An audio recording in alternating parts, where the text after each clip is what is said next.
चलो तो doubts group में भेजें, देखते हैं, पहले डाउट्स करते हैं फिर हम थ्योरी स्टार्ट करेंगे। थोड़ा सा एक्सपेरिमेंट करते हैं, रुको। इस पे कौन कौन सा कलर चलेगा? वाइट।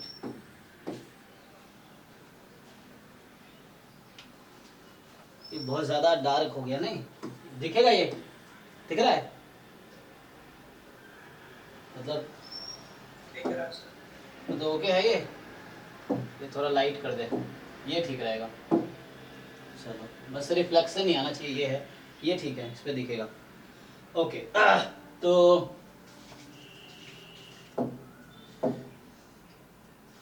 सो अभी डाउट्स करते हैं पहले। सो देखो जो क्वेश्चन ग्रुप में पूछा है वहां से स्टार्ट करते हैं।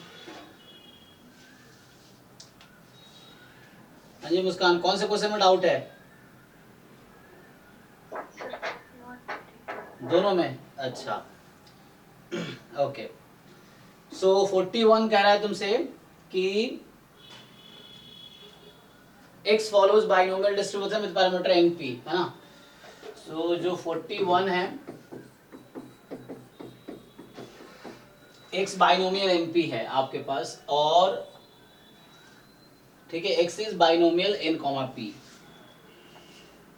तो z जो है, और ये दे रखा आपको z है x minus n p upon n p q. अच्छा ये वेरिएंस ही दे दिया। Okay so this is asymptotically normal if,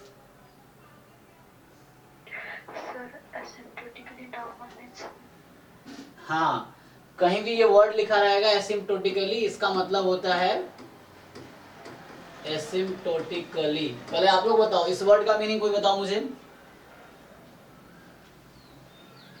what is meaning of this word? हाँ लार्ज एन के लिए क्या डिस्क्रिप्शन है? Yes yes, so when you take n tends to infinity, yes, so इसका मतलब ये हुआ कि when you take n tends to infinity what will be the behaviour. Yes ठीक है। तो एसिम्प्टोटिकली जैसे ये वर्ड वहां भी आता है कि जो एस्टिमेटर्स हैं वो बायस्ड नहीं होते हैं, अनबायस्ड नहीं होते हैं, एसिम्प्टोटिकली अनबायस्ड होते हैं कुछ ना वहां पे। तो कंसिस्टेंट होने के लिए एसिम्प्टोटिकली अनबायस्ड होते हैं, एंड देन वेरिएंस उसकी जीरो होती है limit n tends to infinity पे ना, इस तरीके से। सो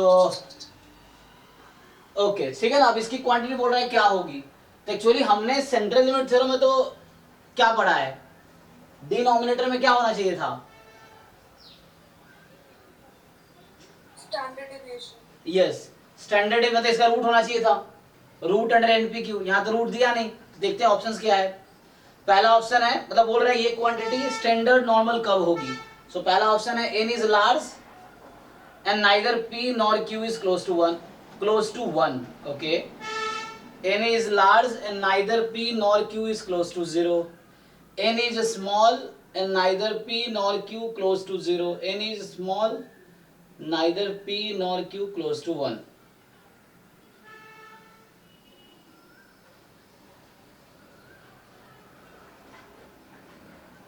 बताओ जी आप लोग। सो एक था टर्म, क्या था,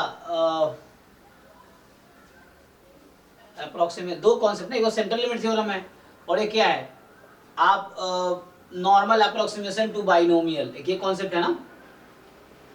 सो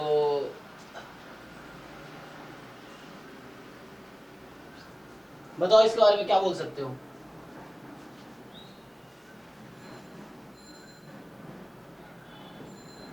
सर नॉर्मल अप्रोक्सीमेशन की कंडीशंस को फॉलो करें तो इन लार्ज और पी स्मॉल होगा। एन लार्ज हो पी स्मॉल हो, और वहां पे जैसे हो जाता है सिंपली कि x you can write normal n p comma n p q. लेकिन क्वेश्चन ये है कि यहाँ एन पी क्यू देने से ये नॉर्मल बनेगा क्या? हमारा रिजल्ट तो ये कहता है ना x minus mu upon sigma, not sigma square. क्या ये नॉर्मल बनेगा किसी किसी सिचुएशन में?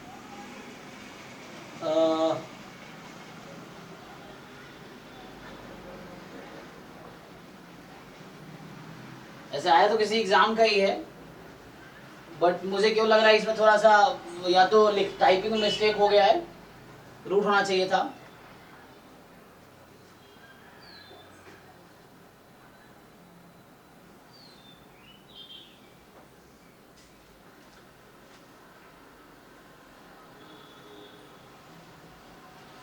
देखो तुम लोग बताओ पहले, तुम लोग डिसाइड करो क्या होना चाहिए पहले।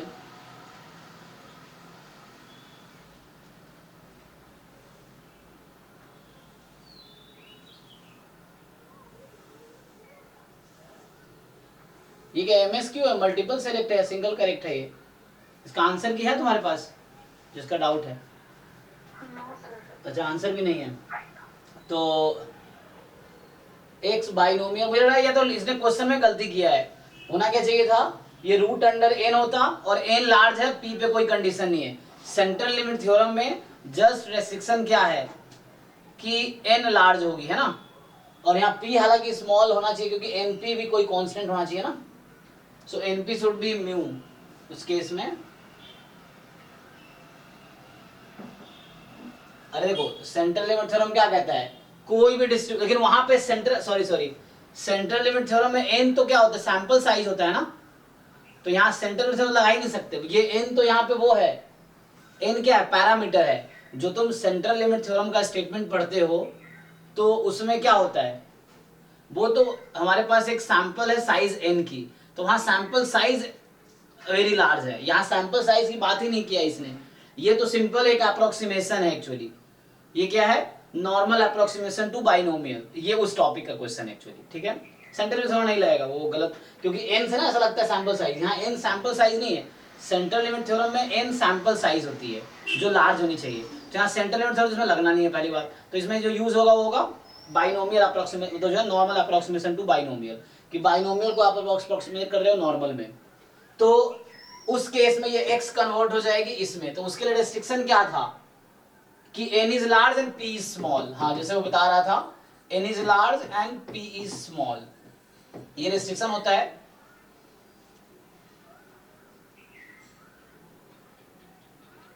ये तो पॉइजन अप्रोक्सीमेशन का है ना? नहीं कोई दिक्कत नहीं है। तो नॉर्मल अप्रोक्सीमेशन क्या होता है, पॉइजन में क्या करते हो तुम, तो वो पॉइजन NP हो जाती है ना। So what is condition in normal approximation? I think just n is large is enough. अब बताओ नॉर्मल अप्रोक्सीमेशन टू बाइनोमियल की क्या रेस्ट्रिक्शन है, फिर भी ये नॉर्मल तो होगा ही ना, still it will not be standard normal, यही ना, क्या बोल रहा है, एसिम्प्टोटिकली नॉर्मल। अच्छा एसिम्प्टोटिकली नॉट स्टैंडर्ड नॉर्मल बोला है, जस्ट नॉर्मल बोला है ना। ओके ओके, क्या होगा डिस्ट्रीब्यूशन इसका अगर मैं बात करूं तो, so what is it's mean, अगर यहां से आप z की बात करो, जस्ट लेट्स चेक, Ez कितना है, 0 आ जाएगी, and you find variance of z, कितनी आएगी यहां से, इसका वेरिएंस फाइंड करके देखो आप लोग। Sir NPQ 1/NP। तो x का वेरिएंस यहाँ स्क्वायर हो जाएगा ना, तो NPQ बने तो 1/NPQ रहेगा, तो कोई दिक्कत नहीं, ये नॉर्मल तो होगा, है ना। नाउ द क्वेश्चन इज, देखो इसमें टॉपिक में आई थिंक 2 अप्रोक्सीमेशन थे आपके, एक तो बाइनोमियल को पॉइजन में अप्रोक्सीमेट करना था, तो वहां म्यू होता है NP पॉइजन के केस में, नॉर्मल में I think n is large is enough, तो इसके हिसाब से ऑप्शन कौन सा होगा, सो पहला ऑप्शन ही हो जाएगा correct, neither p or q nor q is close to 1। अच्छा a या b में से कोई एक करेक्ट होगा, डिसाइड कर लेते हैं क्या होगा, लार्ज वाला तो यही है, तो सीधी तो आउट हो गया, ठीक है ना। सो a और b में से डिसाइड करो।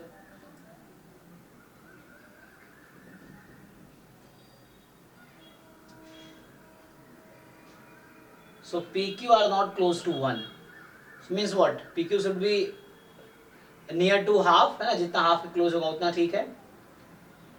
So yes, I think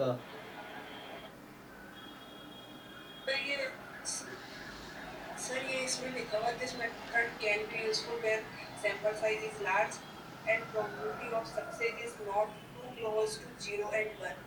not close to 0 and 1, यही ना, मतलब बीच में हाफ के, मतलब बीच में होना चाहिए, 1 के भी क्लोज नहीं और 0 के भी क्लोज नहीं होना चाहिए।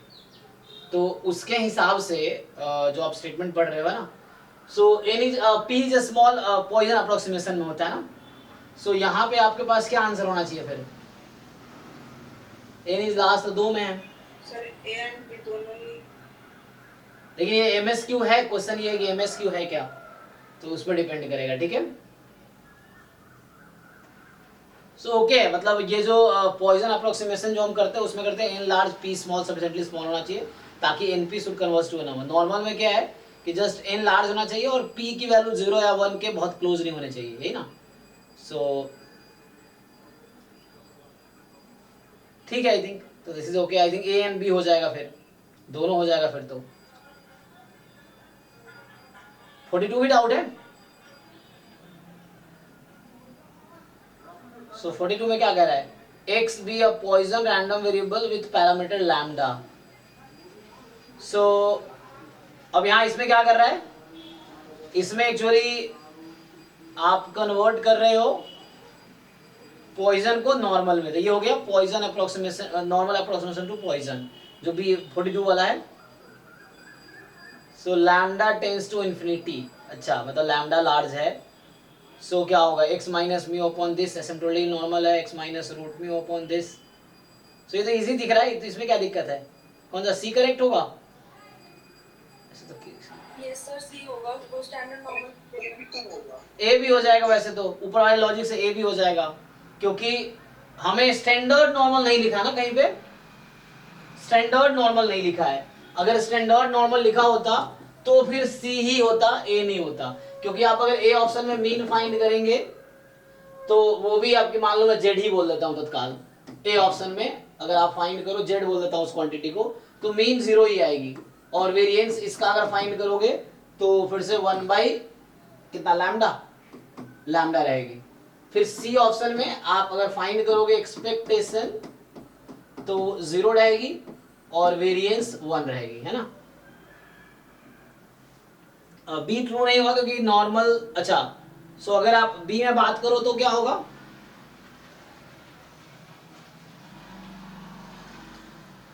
बी क्या नॉर्मल होगी? लेकिन ए नॉर्मल क्यों होगा? सो ए को नॉर्मल होने के लिए हमें क्या चाहिए? Normal mu comma. सो मतलब ये तुम ये कहना चाह रहे हो दिस इज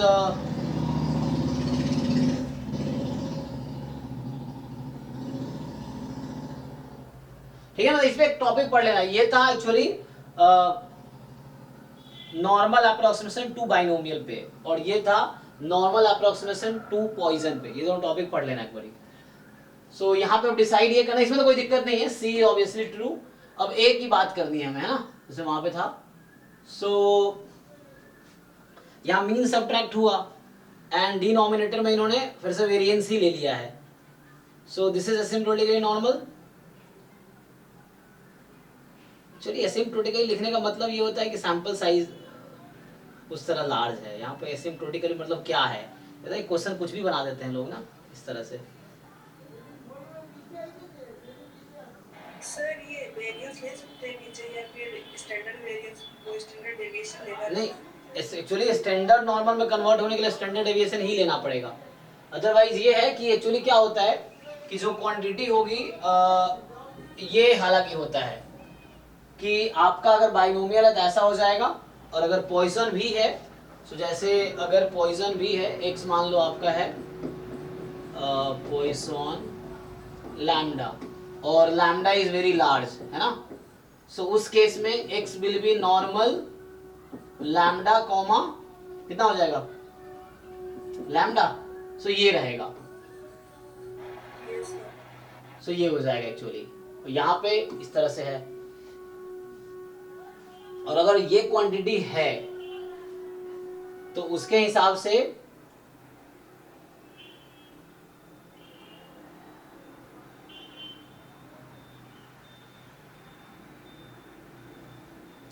तो क्वेश्चन देने का मुझे लग रहा है इनका जो इंट्यूशन है वो ये है कि सी ऑप्शन करेक्ट तो ऑब्वियसली है क्योंकि स्टैंडर्ड नॉर्मल है. या एसिम्प्टोटिकली नॉर्मल, ये लोग स्टैंडर्ड नॉर्मल की बात तो नहीं करना चाह रहे. एसिम्प्टोटिकली लिख दिया है क्योंकि वो एन लार्ज आप कह रहे थे. यहाँ चलो एन था भी, यहाँ तो कोई एन है ही नहीं 42 में. जो 42 क्वेश्चन है उसमें एन तो कहीं है ही नहीं. तो व्हाट इज मीनिंग ऑफ एसिम्प्टोटिकली? कि लैम्डा लार्ज है इसीलिए. है ना, यहाँ पे एसिम्प्टोटिक का मतलब ये सेंस हो जाएगा फिर कि lambda is large, large quantity, इसीलिए बात कर रहा है फिर। और वैसे तुम अगर अप्रोक्सीमेट मान लो तुमने कर दिए इसको, हमने अगर सी ऑप्शन में भी तुम तो अगर एक्स नॉर्मल है तो सी ऑप्शन भी नॉर्मल हो जाएगा, फिर तो बी भी नॉर्मल हो जाएगा, होगा कि नहीं? मीन जीरो नहीं आएगा। हाँ, लेकिन वो कोई ना कोई तो मीन वेरिएंस कुछ ना कुछ आ जाएगा। नॉर्मल तो अगर मुझे पता है कि लाइक आप अगर नॉर्मल रैंडम वेरिएबल है तो उसका आप स्केल चेंज करो, लोकेशन चेंज करो, वो नॉर्मल ही रहेगी, बस मीन वेरिएंस चेंज होगी, है ना, तो उससे तो कोई दिक्कत होगा नहीं। तो ये पता नहीं कहना क्या चाह रहे हैं। अब मुझे लग रहा है ये कहीं ना कहीं पूछना चाह रहे हैं स्टैंडर्ड नॉर्मल, है ना, ये है। सो अगर सिर्फ नॉर्मल की बात करेगा तो तीनों ए बी सी तीनों ऑप्शन नॉर्मल हो गया। वैसे तो अगर सिर्फ नॉर्मल रैंडम वेरिएबल होना है so all three options can be normal random variable, बस मीन जीरो नहीं होगा, मीन हो जाएगा lambda minus root lambda upon root lambda, इस तरीके से बी ऑप्शन में, और ए और सी का मीन जीरो हो गया। सो वैसे तो अगर एक्स पॉइजन है, लैम्डा लार्ज है, so if we approximate it, है ना, यूजिंग नॉर्मल, सो अगर अप्रोक्सीमेट करेंगे तो normal lambda comma lambda square हो गया। अगर आपका एक्स नॉर्मल लैम्डा लैम्डा है, मतलब सॉरी लैम्डा एंड लैम्डा, है ना, मीन वेरिएंस वो लैम्डा है, तो इस केस में तीनों क्वांटिटी नॉर्मल ही आ जाएगी, फिर तो कोई दिक्कत नहीं होगा। बट ये मुझे लग रहा है अगर सिंगल करेक्ट क्वेश्चन, अगर एक ही ऑप्शन करेक्ट है तो बेस्ट चॉइस सी हो जाएगी, है ना, इस तरीके से। अदरवाइज ए बी सी तीनों करेक्ट हो सकता है, पिछले क्वेश्चन में ए और बी दोनों करेक्ट हो सकता है। ठीक है, तो अभी के लिए आंसर होता है फिर हम चेक कर पाते हैं ना जी। तो अभी के लिए यही कंक्लूड करते हैं।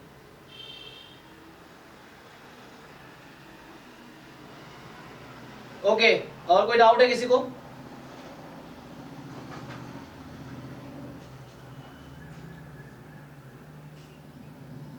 कोई डाउट नहीं है तो आगे बढ़ते हैं, फिर नहीं है तो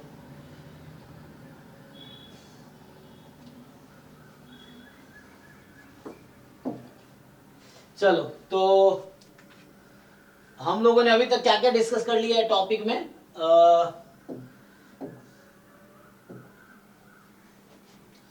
इसमें हम लोगों ने सीक्वेंस सीरीज लास्ट क्लास में डिस्कस कर लिया, ठीक है ना। सो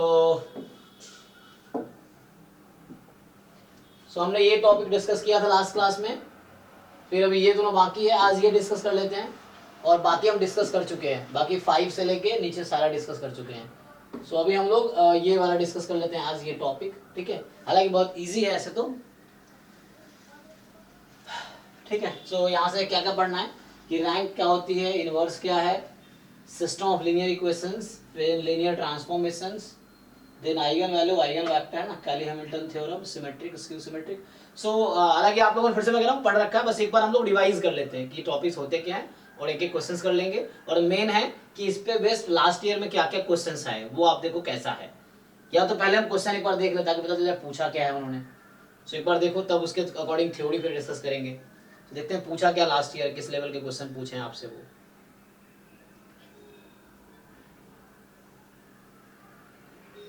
तो एक बार थ्योरी डिस्कस करेंगे, क्योंकि कहीं कहीं आप लोग पढ़ ही रखे हो ये पोर्शन।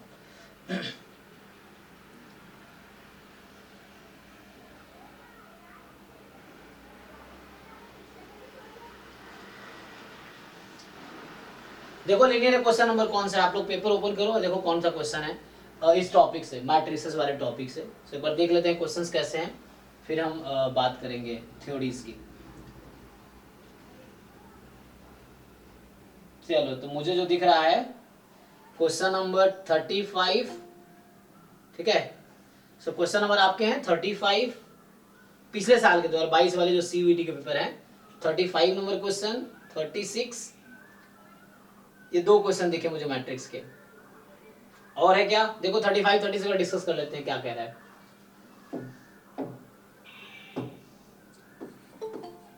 सो क्वेश्चन नंबर 35 जो है, ठीक है, जो CUET 2022 का पेपर है उसमें 35 नंबर क्वेश्चन देखो आप। वो क्वेश्चन आपसे कह रहा है कि a square matrix P satisfies P square is equal to I minus 2P. So P square is equal to I minus 2P, ठीक है, इस तरह से। So P square is equal to I minus 2P, where I is identity matrix having order as of P, ठीक है। और आपको बोल रहा है कि if p की पावर n बराबर if p raise to power n is equal to 29p minus 12i है, सो बताओ n क्या है, देन आपको n बताना है यहाँ पे। ठीक है, ये क्वेश्चन है 35 नंबर। सो पहले हम देख रहे हैं क्वेश्चंस कैसे आए ताकि एक आइडिया आपको भी लगेगा। और ठीक है, सो ये तो इजी सा लग रहा है, बताइए।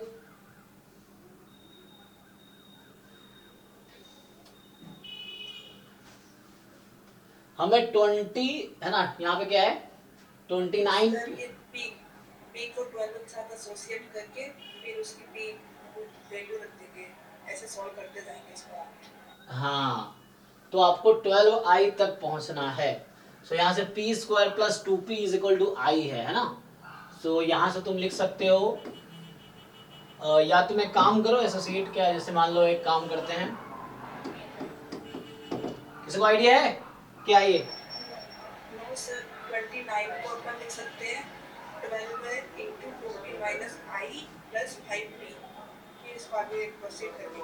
अच्छा, आप ये कह रहे हो कि मैं 29 को लिखूं, हम इस तरह का बनाना कोशिश कर रहे हैं। 5 plus 24।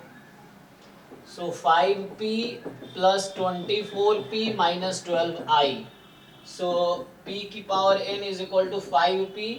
अब यहाँ पे आपके पास जो है आप 12 कॉमन लेना चाहते हो, है ना।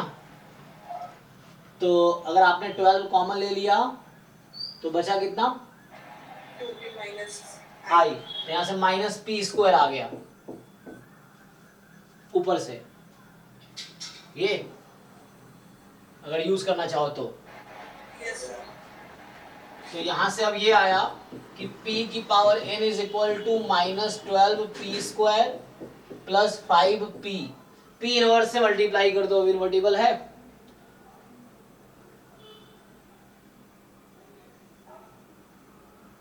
ऑर्डर एज ऑफ p, अगर कुछ लिखा नहीं है सो यस सर। कोई बात नहीं, उसको यूज कर लेते हैं, हम उसी के लिए करते हैं क्योंकि इन जनरल ट्रू है ये। सो अगर तुम p से डिवाइड कर दो तो क्या होगा, सो यहाँ से आ जाएगा तुम्हारे पास p की power n minus 1 is equal to minus 12p plus 5i। अब फिर से इसको 10 में ब्रेक कर देंगे, हैं? minus 2p plus 5। हाँ, तो यहाँ से आ गया माइनस 2p, इन दोनों में एक मिनट गलती, माइनस 10 भी आएगा। हाँ ये गलती हो गया ना। सो यहाँ माइनस 10 होगा, ओके। तो यहाँ से आप क्या करो, अब कॉमन ले लो 2 प्लस 5 ले लो, तो यहाँ बचेगा आपके पास 2p माइनस प्लस i, तो ये हो गया p स्क्वायर जस्ट। तो minus 2p plus 5p square, यहाँ से आ गया आपके पास p की power minus 1, okay. Again p से p इनवर्स से मल्टीप्लाई कर दो, तो n minus 2 is equal to आ गई minus 2i plus 5p, okay. अब वहां फिर से 4 कर दो इसको, है ना। सो कि p की power n minus 2 minus 2 plus 4p plus p। अब यहाँ से फिर माइनस 2 कॉमन लो, मतलब i सॉरी, ठीक है ना। सो p की पावर n माइनस 2, क्या करोगे माइनस 2 कॉमन लोगे, so again p square plus p। तो फाइनली क्या हो गया, अब यहां से तुम्हारे पास आ गया p की power n minus 2 is equal to, फिर p से डिवाइड कर सके ना, तो माइनस 2p प्लस i हो गया। ये वही था ना जो क्वेश्चन था, देखो क्वेश्चन क्या था हमारे पास। Yes sir. सो ये जो क्वेश्चन था वही आ गया, तो इसका मतलब n माइनस 3 की वैल्यू कितनी है, सो ये क्वेश्चन के इक्वल आ गया, ये वही आ गया जो मुझे क्वेश्चन गिवन था। तो इसका मतलब हो गया n minus 3 is equal to 2, तो n is equal to 5। So एक ये तरीका है, इसको जैसे उसने बताया वैसे वैसे करता गया। दूसरा तरीका भी है हमारे पास, सो n की वैल्यू 5 आई, मतलब इसने क्या किया, यहाँ से स्टार्ट किया, मैं इसी में आगे काम करता जाता खुद ही ये बन जाता। तो एक तरीका है कि अभी मैंने इसको कंटिन्यू किया है, तो लास्ट में ये वैसा बन गया। अगर उससे कंटिन्यू करता लास्ट में ऐसा बना देता मैं, तो भी हो सकता था। तो यस सर, और वो जो मेथड होता है वो ज्यादा इजी पड़ता है। ट्राई कर लेते हैं, चलिए देख लेते हैं। हाँ, अगर हम गिवन रिलेशनशिप में p को मल्टीप्लाई करते रहेंगे तो हमें Yes. इजीली मिल जाएगा। हाँ वो ट्राई करके देखते हैं। जैसे देखो डिपेंड करता है एग्जाम में आपको कौन सा आइडिया आता है। जैसे इसने सरोज ने बताया तो उसको ये आइडिया है, इट्स ओके। मैंने जो स्टार्ट कर रहा हूँ उसके थ्रू आंसर आने चाहिए, दिस इज ऑल्सो फाइन। फिर अगर आपके दिमाग में दूसरा आइडिया है तब उसको इंप्लीमेंट करो। तो जैसे मान लो अगर मैं दूसरे तरीके से करता हूँ कि मैं यहीं से स्टार्ट करता हूँ पी स्क्वायर से। सो अगर मैं यहाँ से स्टार्ट करूँ कि हमने स्टार्ट किया P square is equal to minus 2p plus I. अब इसको p से मल्टीप्लाई कर दो, तो वहां आप डिवाइड करते जा रहे थे, डिवाइड इन द सेंस आप p इनवर्स से मल्टीप्लाई करते जा रहे थे, यहाँ p से मल्टीप्लाई करोगे तो pq आ गया minus 2p square plus p। अब इस p स्क्वायर की वैल्यू रखते जाओगे आप, सो माइनस 2p प्लस आई प्लस p, ठीक है। सो अभी pq हम लोग कैलकुलेट कर रहे हैं, तो यहाँ से आ गया प्लस 4p और आगे रहेगा p माइनस 2i। अभी ऐसा रहेगा, मतलब ये बाद वाला p पहले लिख दिया मैंने, ठीक है। ओपन करेंगे तो बाद वाला p को मैंने पहले लिख दिया, तो ये 5p हो गया अभी, पर चेक कीजिए। सो फाइनल आ गया 5p minus 2i, pq is equal to, तो मुझे पहुंचना है यहाँ तक 29p और 12i आ जाए, तो मैं करता जाऊंगा कैलकुलेशन इस तरीके से, फिर p से मल्टीप्लाई कर दो आप, तो 5p square minus 2p, p से मल्टीप्लाई किया फिर से मैंने, तो ये हो गया p4 is equal to 5 time और p स्क्वायर की जगह रख दो माइनस 2p प्लस आई माइनस 2p। फिर इसको ओपन करो आप, तो p4 आपके पास आया माइनस 10p और वहां माइनस 2, तो माइनस 12p प्लस 5i, ठीक। अभी मुझे वहां तक पहुंचना है 12i तक, तो फिर से मैं क्या करूंगा, फिर से मैं I will again multiply it with p, so p की power 5, so minus 12p square plus 5p, p से मल्टीप्लाई किया, सो माइनस 12p स्क्वायर की जगह था माइनस 2p प्लस आई, यही था, सो प्लस 5p। अब देखो क्या हुआ, सो 2024, एक मिनट, यहाँ मैंने माइनस गलत का घपला किया है, चेक करो, ठीक कैलकुलेशन सही किया है? नो सर, सही है। सो कितना आ गया ये, माइनस 20 प्लस 24 माइनस, सही किया ना कैलकुलेशन? हाँ वही बोल रहा हूँ, तो कैलकुलेशन देख लो एक बारी। सो 29 29p into minus 12 होगा ना, तो हो गया ना? हाँ वही मुझे लगा कैलकुलेशन गलत किया, ठीक है ना। सो ये आ गया, ओके। सो अब आप सिंपली कंपेयर करो जो गिवन था हमें। सो अब जो गिवन था उसके साथ कंपेयर कर लेते हैं, तो आपको आंसर मिल गया एक्चुअली, ठीक है ना। तो यहाँ से आप जस्ट इसको साथ आप इसके साथ कंपेयर कर लो। अब तो आपने देखा था यहाँ तो वो आ गया, तो n की वैल्यू मतलब 5 है, तो यहाँ से पता चला कि n की वैल्यू 5 है। दो तरीका है, ठीक है। वहां हमने इससे स्टार्ट किया, p इनवर्स से मल्टीप्लाई करते गए तो एंड में वैसा बन गया। एक था यहाँ से स्टार्ट किया, p से मल्टीप्लाई करते गए तो ऐसा बन गया। तो ऐसे कंपेयर करना है, ठीक है। हालांकि इसका जो बैकग्राउंड है वो कैली हैमिल्टन थ्योरम है, क्योंकि वो कोई मैट्रिक्स रहा होगा जिसके कैरेक्टरिस्टिक इक्वेशन ये होंगे और फिर उसके आधार पे काम किया गया। तो कैली हैमिल्टन थ्योरम होता है ना कि every matrix satisfy it's characteristic equations, तो उसके बेस पे इक्वेशन बनाए गए हैं। तो एक तो ये क्वेश्चन पूछा गया पिछले साल, चलो एक आइडिया आपको लग गया है ना। तो दूसरा क्वेश्चन जो है ये 35 नंबर था पिछले साल का। जो 36 है वो ये कह रहा है कि आपके पास मैट्रिक्स A है और A मैट्रिक्स है A, X, Y, A, ठीक है। सो A मैट्रिक्स है A, X, Y, A, और आपको साथ में दे रखा है XY की वैल्यू है 1, ठीक है। साथ में XY की वैल्यू है 1। तो पूछ रहा है कि डिटर्मिनेंट ऑफ A ट्रांसपोज क्या होगा, determinant of A into A transpose क्या होगा, ठीक है ना। सो आपको पता है क्या, determinant of A into determinant of A transpose ऐसा लिख सकता हूं मैं, और इन दोनों में क्या रिलेशन होता है, ये दोनों एक रहता है। हाँ इक्वल रहता है। किसी मैट्रिक्स का डिटर्मिनेंट उसके ट्रांसपोज का डिटर्मिनेंट इक्वल रहता है। तो ये मैट्रिक्स A के डिटर्मिनेंट का स्क्वायर हो गया। अब यहां से डिटर्मिनेंट A का निकाल लीजिए, कितना आया, A square minus XY, so A square minus 1, क्योंकि XY दे रखा है आपको, तो आपसे पूछ रहा है इसकी वैल्यू क्या होगी। सो A स्क्वायर माइनस 1 का स्क्वायर, देखो ये ऑप्शन होगा, तो ये ऑप्शन 3 है, हो गया। कॉन्सेप्ट क्या यूज हुआ है, एक तो 2 स्क्वायर मैट्रिक्स है तो उसके प्रोडक्ट का डिटर्मिनेंट के प्रोडक्ट के इक्वल होता है, एक किसी मैट्रिक्स और उसके ट्रांसपोज का डिटर्मिनेंट इक्वल रहता है तो वो यूज हुआ। फिर डिटर्मिनेंट यहाँ से निकाला, एक्स वाई की वैल्यू 1 दे रखी थी तो डिटर्मिनेंट आ गया, स्क्वायर कर दिया। तो यही ऑप्शन है, 3 ऑप्शन, थर्ड ऑप्शन ये है। ठीक, सर 41 नंबर में क्वेश्चन और है। 41 भी है, ओके चलिए 41 देखते हैं। 41, चलिए 41, ओके। सो जो 41 है वो कह रहा है कि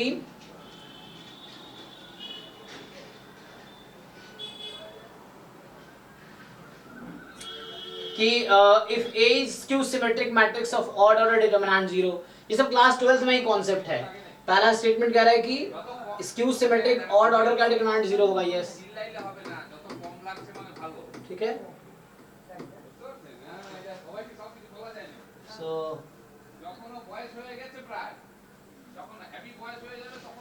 सो यहाँ पे क्या होगा, नेक्स्ट है कि A square matrix of order n, दूसरा स्टेटमेंट कह रहा है, सेकेंड स्टेटमेंट है A determinant of alpha A is equal to alpha की पावर n-1 डिटर्मिनेंट A, ये भी ट्रू स्टेटमेंट है। तो दोनों ट्रू स्टेटमेंट है, हो गया। अच्छा फॉल्स है क्या, एक मिनट, अच्छा यहाँ पावर n हो जाएगा, एक मिनट क्या कहना चाह रहे हैं, n A, अच्छा ये एडजॉइंट में होता है, एक मिनट, हाँ तुम सही कह रहे हो, क्योंकि मुझे ये याद आया कि एडजॉइंट A का डिटर्मिनेंट, अच्छा ये पावर में आ जाता है ना, वो ये होता है, ओके। सो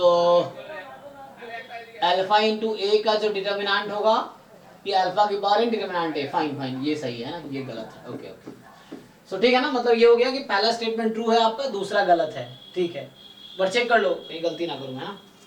सो पहला तो ठीक है ना, क्योंकि ये भी रिजल्ट ही है कि skew symmetric matrix odd order के डिटरमिनेंट 0 होगी।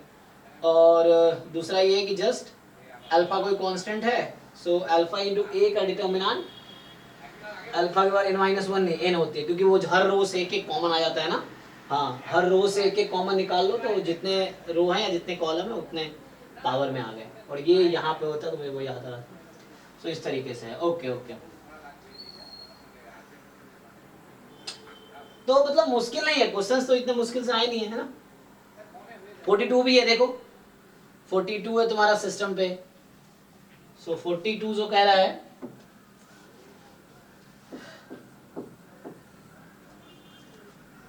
कि consider the following system of linear equation. अच्छा ये तुम्हारे पास है x plus y plus 2z is equal to 6 और x plus y plus z is equal to 4 and ax plus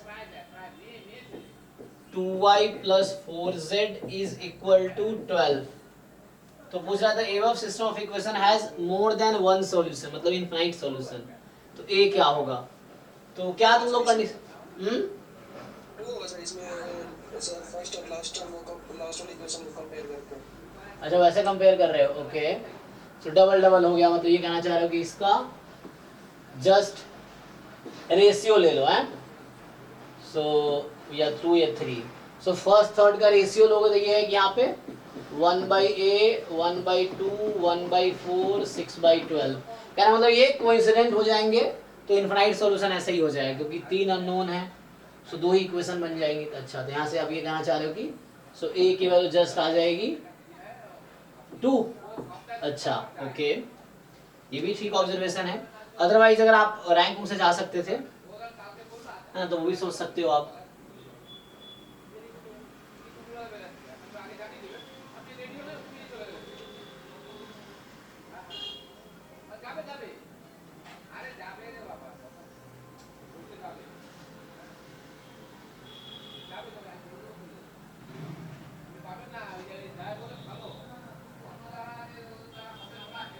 ठीक है ना, अदरवाइज आप वो रैंक वाले तरीके से जा सकते हैं। क्या होता है,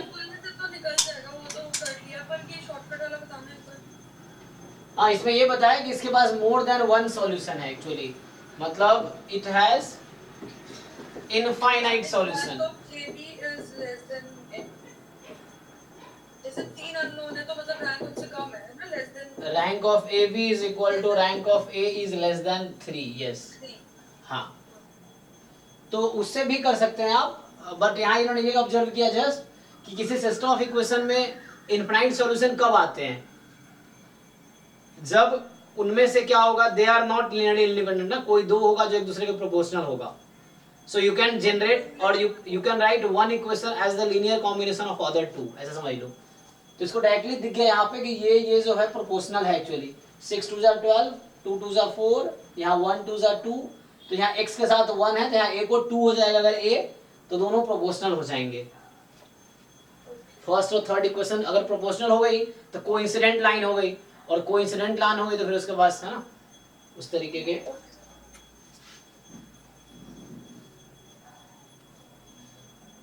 ठीक है, अदरवाइज इस मेथड से भी करेंगे तो आंसर वही आएगा.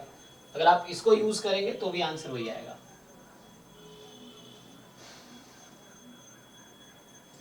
और कोई क्वेश्चन है? 4 क्वेश्चन तो मिल गए इस पे. सर मैं किसमें है तो वो क्वेश्चन मैंने आपको सेंड कर दिया. अच्छा ठीक है.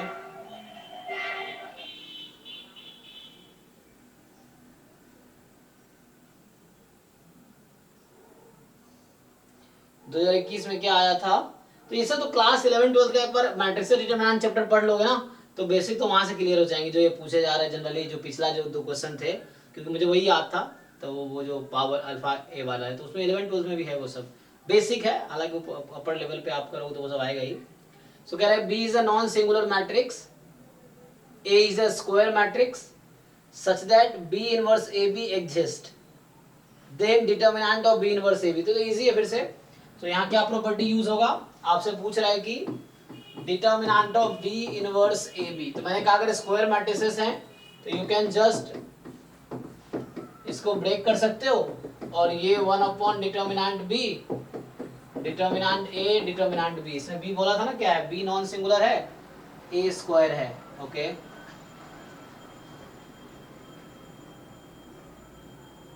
तो यहां से ना ये कट गया तो क्या आ गया, डिटरमिनेंट ए आ गया. देखो सही है ना, देख लो एक बार कैलकुलेशन. जस्ट सी ऑप्शन हो गया. उसके ऊपर अच्छा प्रोबेबिलिटी वाले क्वेश्चंस हैं ना. सो मतलब इस तरह क्वेश्चंस तो इजी हैं, बाकी बात थ्योरी. नोट था वो एडजॉइंट से रिलेटेड था. एडजॉइंट. अच्छा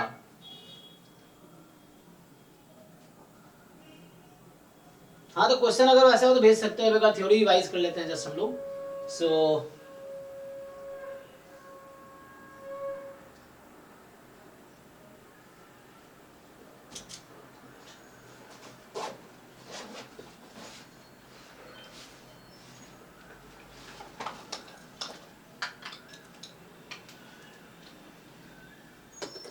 सर इसका एक क्वेश्चन और है, मैं ग्रुप पे हाँ भेजिए हाँ.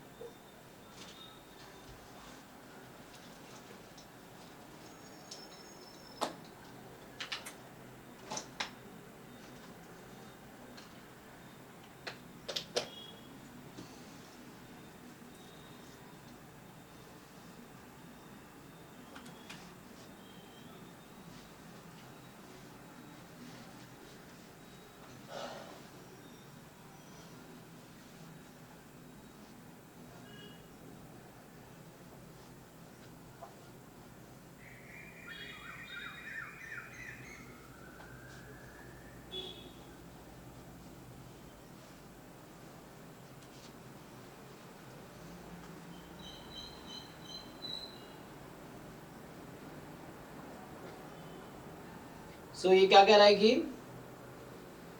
If A is a non-singular matrix of order 4 cross 4, adjoint of A is, अच्छा determinant of adjoint is 4. तो ये पूछ रहा आपसे 2 टाइम adjoint of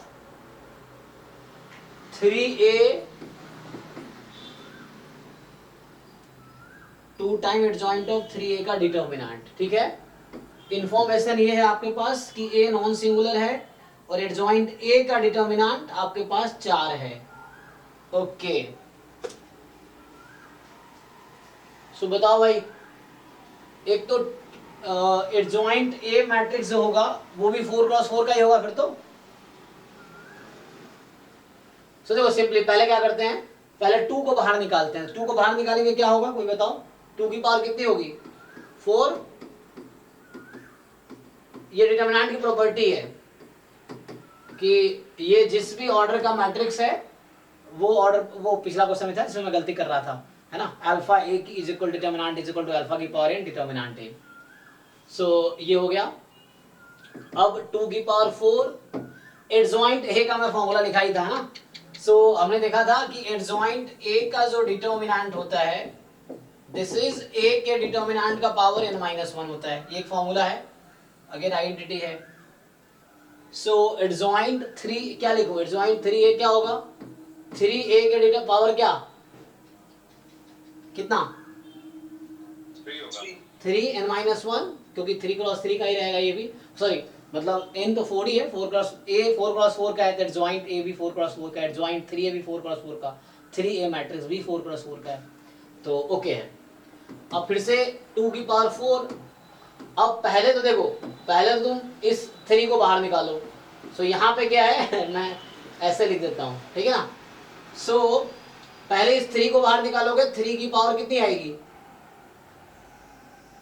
3 को बाहर निकालने पे? 4। तो ये पहले 4 इंटू डिटर्मिनेंट a और इस पूरे की पावर 3 है, ठीक है ना। सो इस तरीके से ओके है। तो फाइनली आया 2 की पावर 4, 3 की पावर, ये पावर मल्टीप्लाई हो जाएगा, तो कितना 4 3 जा 12, डिटर्मिनेंट a का क्यूब। कैलकुलेशन चेक करना भाई। तो ऐसा कुछ है ऑप्शन, ये क्या लिखा हुआ है? Determinant of adjoint a is 4। अच्छा, तो मैं एडजॉइंट a का डिटर्मिनेंट 4 दे रखा था, ओके। सो अगर मुझे एडजॉइंट a का डिटर्मिनेंट 4 दे रखा है, तो यहां से मैं क्या करूंगा, देखो ध्यान से, एडजॉइंट a का डिटर्मिनेंट 4 दे रखा है और डिटर्मिनेंट a की पावर n-1 होती है, n तो 4 थी 3, तो यहां से a का डिटर्मिनेंट क्या आ गया इस इक्वेशन से? What is determinant of a? 4 की पावर 1/3 मतलब 2 की पावर 2/3 है ना। या क्यों चाहिए तुम्हें? a क्यूब भी तो चाहिए वहां पे Yes, sir. तुम्हें ये बराबर है, है डिटर्मिनेंट a बराबर 2, a बराबर 2 कैसे? और उसी फार्मूला से जो आप लगा रहे हैं सर। अरे कैसे? a क्यूब है यहाँ ना, हाँ हाँ, तो कैसे? तो 4 के पावर 2/3। नहीं होगा ना, वो 8 होता तब होता, ठीक है ना। n तो हमारा 4 क्रॉस 4 का मैट्रिक्स है ना, तो 4 क्रॉस 4 का है, तो 4 - 1 3, अब 8 होता यहाँ तो 2 होता, तो कोई दिक्कत नहीं, मुझे a क्यूब ही चाहिए यहाँ पे a क्यूब ही चाहिए था। सो 2 की पावर 4, 3 की power 12 and a cube just 4 है। तो ऐसा कुछ ऑप्शन है, मैं पूछ रहा हूँ।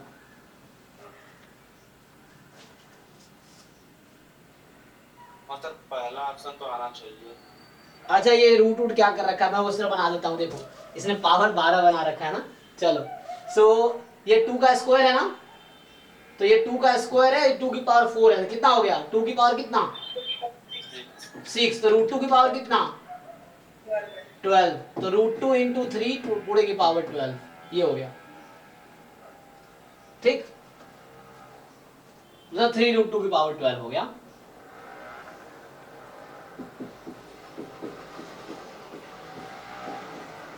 थ्री रूट 2 की पावर 12 हो गया। तो यहाँ कुछ, Yes, sir. यही आंसर है। ठीक है ना, कुछ आइडेंटिटीज यूज हुए हैं, वो एक तो ये है और एक ये है, तो ये कुछ आइडेंटिटीज है जो डिटरमिनेंट में है, एक ये भी यूज हुआ है ना, इस तरीके से। मेनली यही दोनों यूज होके बार बार उस तरीके से आ गया। सो मतलब जो भी इस तरह क्वेश्चन आ रहा आप कर सकते हो, लेकिन आप डिटरमिनेंट एक बार देखना पड़ेगा, फॉर्मूले जो है ना।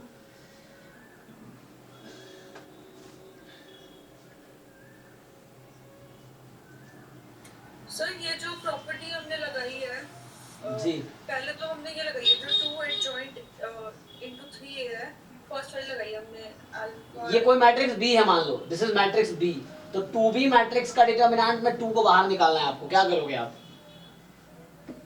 रेज टू पावर n जो उसको ऑर्डर हाँ 2 की power n into determinant b। तो पहले तो मैंने ये लगाया सबसे पहले। ठीक है, फिर एडजॉइंट की प्रॉपर्टी लगाई हमने, पर हाँ। उसमें हमने 3a को a की तरह ही ट्रीट किया। यस 3a को b मान लो, तो एडजॉइंट b का डिटर्मिनेंट होगा b की power n minus a, determinant b की पावर n माइनस a। तो डिटर्मिनेंट b की power n minus 1 not a है ना ये वाला। तो अगर मैं b मान लेता हूँ उसको एडजॉइंट, -1/3 हो गया। हाँ, ठीक है। तो ये b है। अब बाद में वापस तो ये 3 से बाहर आया तो पावर n हो गया।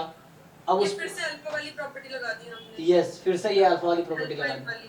दी। यस और एंड देन फिर लास्ट में वैल्यू पुट कर दी। हाँ डिटर्मिनेंट a यहाँ से निकाला क्योंकि इसकी वैल्यू 4 दे रखी थी, तो मैंने यहाँ से डिटर्मिनेंट a क्यूब की ही जरूरत थी हालांकि, सो a क्यूब की ही जरूरत थी तो वो 4 हो गई। फिर पावर 12 बना दी मैंने रूट 2 की। उसने पॉइंट ऑफ व्यू दिया था। हाँ देखो डिटर्मिनेंट एडजॉइंट का 4 दे रखा है, एडजॉइंट a का डिटर्मिनेंट 4 है, ये क्वेश्चन में गिवन है। तो एडजॉइंट a किसके इक्वल है, डिटर्मिनेंट a की पावर n माइनस 1 के। डिटर्मिनेंट a की पावर 3 है, वो 4 के इक्वल है। ठीक है, इस तरीके से।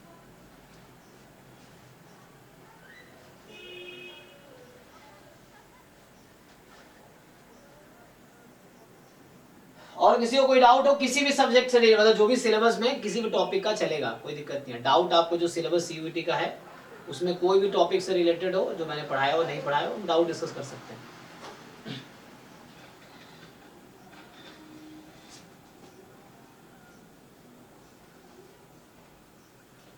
चलो नहीं तो आगे थोड़ा टॉपिक डिस्कस कर लेते हैं, 1 घंटा है अभी, तो अगर डाउट और क्वेश्चन नहीं है तो जैसे इसने बात किया रैंक ऑफ अ मैट्रिक्स का, सबसे पहले तो रैंक ही डिफाइन कर लेते हैं।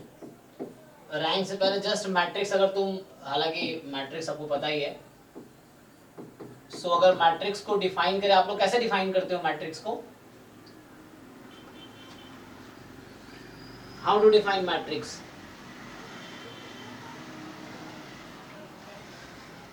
कोई भी ट्राई करो। A collection of numbers enclosed in a square bracket. हाँ मतलब उसको एरे बोलते हैं आई थिंक, हाँ जो वर्ड लिखा आता है कि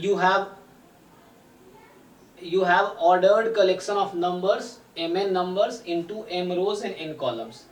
So you distribute, you have total m into n numbers and you are arranging it into a, उसको बोलते हैं क्या, एरे। कौन सा एरे, कुछ स्पेशल नाम था ना इसका, it is array of numbers है ना, इस तरह बोलते हैं, स्क्वायर एरे या क्या नाम है कुछ। सो सिंपली क्या है कि you have total m n number of elements and you are arranging it into the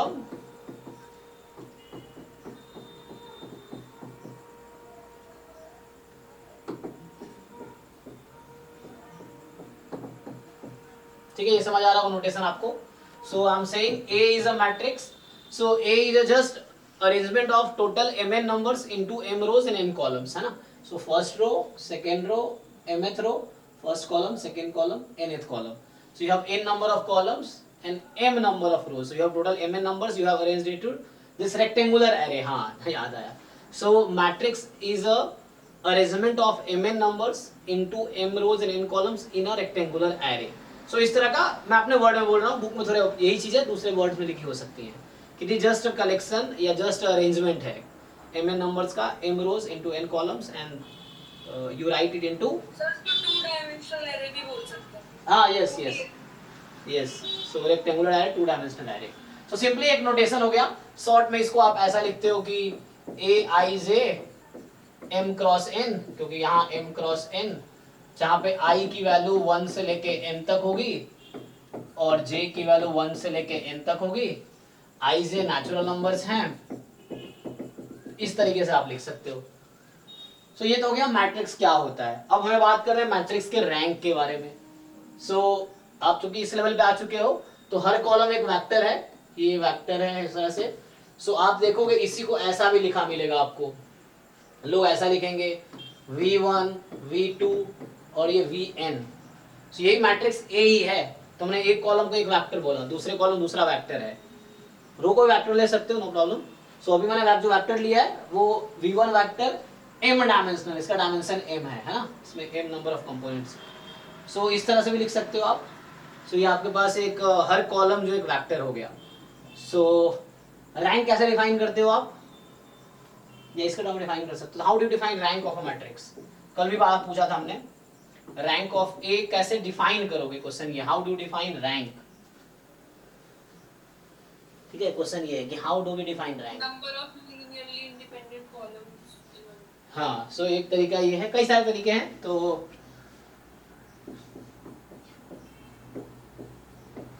अब देखो फिर से ही बोल रहे हैं, इन्होंने कहा number of linearly independent columns, तो यहाँ लीनियरली इंडिपेंडेंट वेक्टर्स होते हैं, तो कॉलम्स को आप एज अ वेक्टर ट्रीट कर रहे हो, तभी आप ऐसा बोल पा रहे हो कि यू हैव इन वेक्टर्स। यहाँ पे अब जितने भी लीनियरली इंडिपेंडेंट कॉलम्स होंगे वही उस मैट्रिक्स की रैंक होगी। सेम चीज, so linearly independent rows and linearly independent columns की संख्या हमेशा बराबर रहेगी, सो किसी भी मैट्रिक्स में, ठीक है ना। So like so number of linearly independent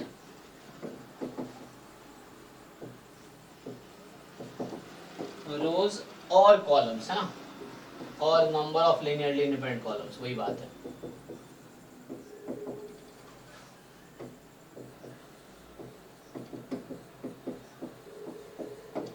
so number of linearly independent rows और number of linearly independent columns, ठीक है। तो ये है, ये हो गया रैंक ऑफ ए आपका।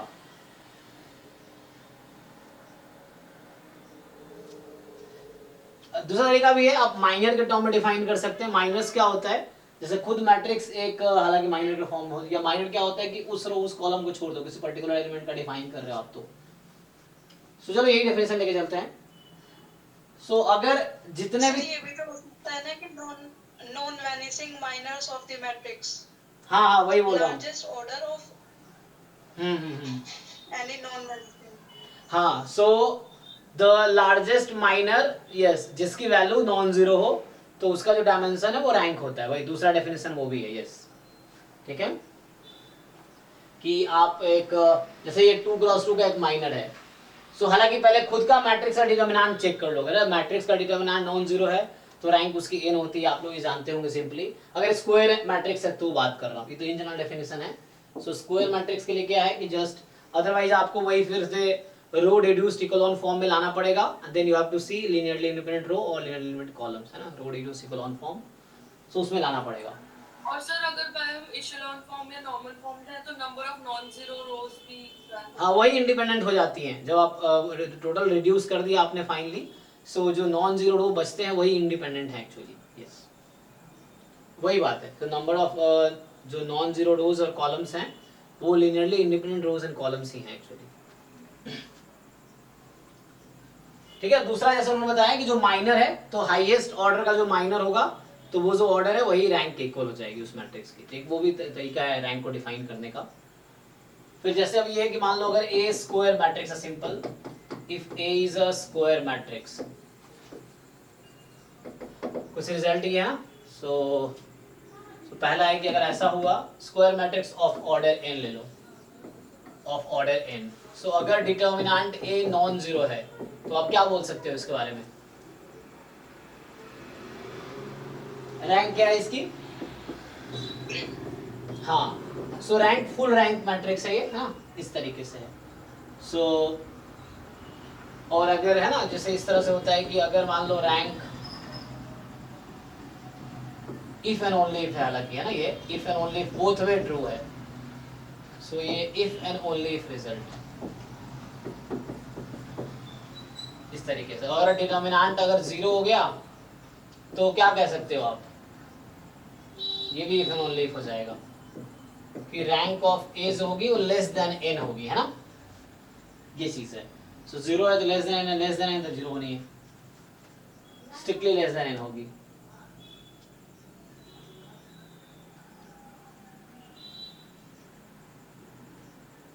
सो मेनली अगर किसी मैट्रिक्स से रैंक निकालना है तो आप लोग रैंक निकालना जानते हो कि नहीं, क्योंकि रैंक में कोई क्वेश्चन तो आया नहीं पिछले साल, लेकिन आप फाइंड कर सकते हो। जैसे मैं अगर आपको दूं एक मैट्रिक्स, चलो ये देता हूँ 1 2 3 4 5 6 7 8 9, मैं आपसे अगर रैंक पूछ लूं तो क्या होगा, क्या आप निकाल पाओगे, व्हाट इज रैंक ऑफ ए।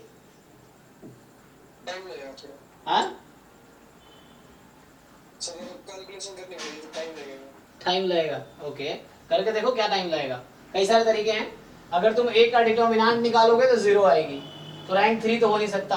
अब यही तुम 2 क्रॉस 2 माइनर ले लो, तो 5 माइनस 8 लेकिन नॉन जीरो आ गई, तो रैंक इज 2। ठीक, मैं माइनर वाला कॉन्सेप्ट यूज कर लिया, हालांकि जो दूसरा बता रही थी वो कि the order of the highest order of minor, non zero minor actually.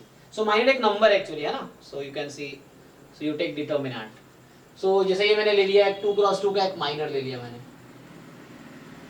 ये सब मैट्रिक्स है ना, माइनर के सब मैट्रिक्स का डिटर्मिनेंट ही तो होता है। सो इस तरीके से, तो इसकी नॉन जीरो डिटर्मिनेंट आएगी ना, तो मतलब ये 2 होगी, क्योंकि खुद का डिटर्मिनेंट 0 है, पहले ये चेक करना जरूरी है। सो यू हैव 1 माइनर, कोई भी ले लो, आई थिंक नॉन जीरो ही आएगा, ठीक है ना। सो इसकी रैंक 2 होगी। तो इस तरह से भी डिसाइड कर सकते हो एग्जाम में, तो यहाँ कोई कैलकुलेशन करना नहीं पड़ा ज़्यादा मुझे, ठीक है ना। लेकिन कैलकुलेशन ये है कि डिटर्मिनेंट निकालना पड़ेगा, तुम्हें पहले चेक करना पड़ेगा। अगर 2 क्रॉस 3 क्रॉस का है तो 2 क्रॉस 2 3 क्रॉस 3 का, इससे इजीली कर सकते हो। नहीं तो जो आप कह रहे थे कि पहले क्या करो, इन दोनों को 0 बनाओ, फिर 0 1 0 इस तरह के फॉर्म में कन्वर्ट करो, 0 0 1 0 0 0 1 0 0 0 1 टाइप का, फिर जो 0 हो जाएंगे रो तो वो आउट हो जाएगा, तो उससे भी कर सकते हैं, ठीक है। तो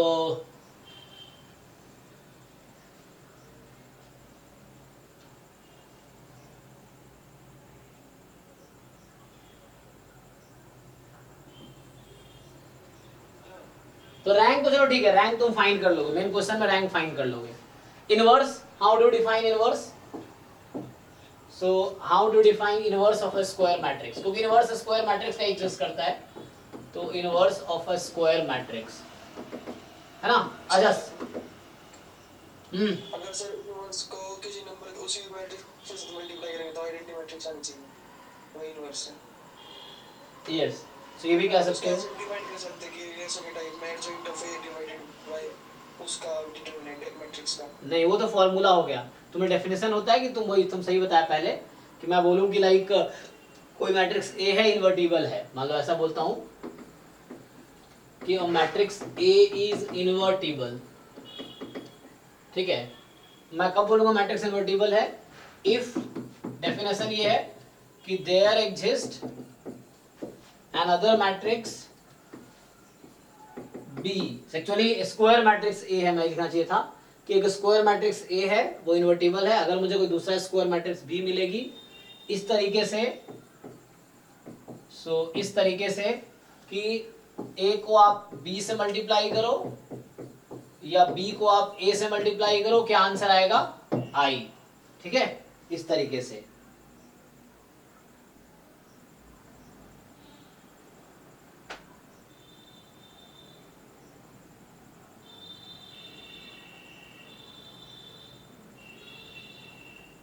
दोनों का रिजल्ट सेम रहेगा इसमें।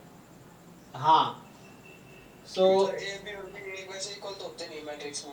हाँ, लेकिन इन्वर्स होगा तो इक्वल होगा ही हमेशा। सो मैट्रिक्स है ना इसमें, इसलिए ए बी और बी ए बराबर होगा। यस यस, है ना। सो यहाँ पे बराबर होगा और विषय यहाँ पे क्या तुम फाइंड करोगे, देन विषय, है ना। सो वी राइट की जो बी है वो ए इनवर्स के इक्वल है, एंड या ए जो है वो बी इनवर्स के इक्वल है। आप ऐसा भी लिख सकते हो कि बी जो है ए का इनवर्स है और ए जो है बी का इनवर्स, एक दूसरे का ये इनवर्स है एक्चुअली। तो ये डेफिनेशन हो गया। बाकी आप जानते हो फॉर्मूला कि वो एक्चुअली फॉर्मूला है ना, आप लोग डिराइव भी कर सकते हो, हालांकि क्या 1 upon determinant A into adjoint A, तो ये फॉर्मूला होता है। और इसका प्रूफ कहाँ से आता है? तो इसका प्रूफ आता है, वो एक और फॉर्मूला है ना, क्या होता है? a into adjoint a is equal to adjoint a into a is equal to determinant a time i, ठीक है। तो ये होगा डिटर्मिनेंट a टाइम i।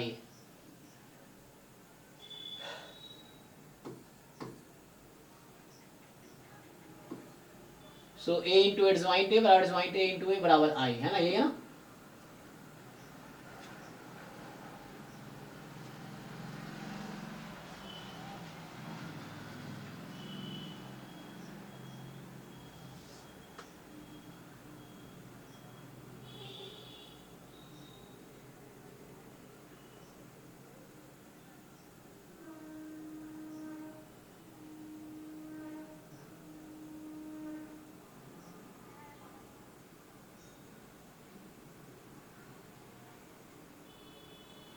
ठीक है, तो यहाँ से इसकी प्रूफ आ जाएगी। ओके, मतलब ये तुम इसको इस पर फिट करोगे ना तो तुम्हें दिख जाएगा कि राइट में आई कब होगा, डिटरमिनेंट जब इधर आएगा। तुम फिर ये भी जानते हो, तुम अभी रिजल्ट ये हो गया कि इन्वर्टिबल कब होता है, डिटरमिनेंट नॉन जीरो होने चाहिए ना, तभी मैट्रिक्स इन्वर्टिबल होता है, जिसको हम लोग नॉन सिंगुलर ही बोलते हैं। सिंगुलर क्या होता है, जिसका डिटरमिनेंट जीरो होता है। तो सिंगुलर मैट्रिक्स वो हुआ जिसका डिटरमिनेंट जीरो है, नॉन सिंगुलर क्या हुआ, जिसका डिटरमिनेंट नॉन जीरो है ना, इस तरीके से। ओके, तो ये तो इन्वर्स हो गया।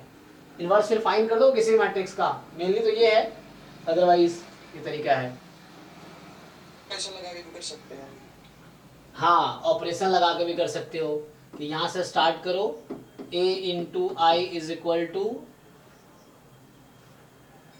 क्या लिखते हैं हम लोग, सो रो ऑपरेशन क्या लेफ्ट साइड के मैट्रिक्स पे लगता है ना, so I A is equal to A लिखो, है ना। So I A is equal to A, तो यहाँ पे क्या है, तुम इस पे रो ऑपरेशन लगा सकते हो। अब रो ऑपरेशन क्या होते हैं, so you can change interchange two row, और you can change a row by its constant multiple, और you can change a row with respect to other. ठीक है, इस तरीके से होगा।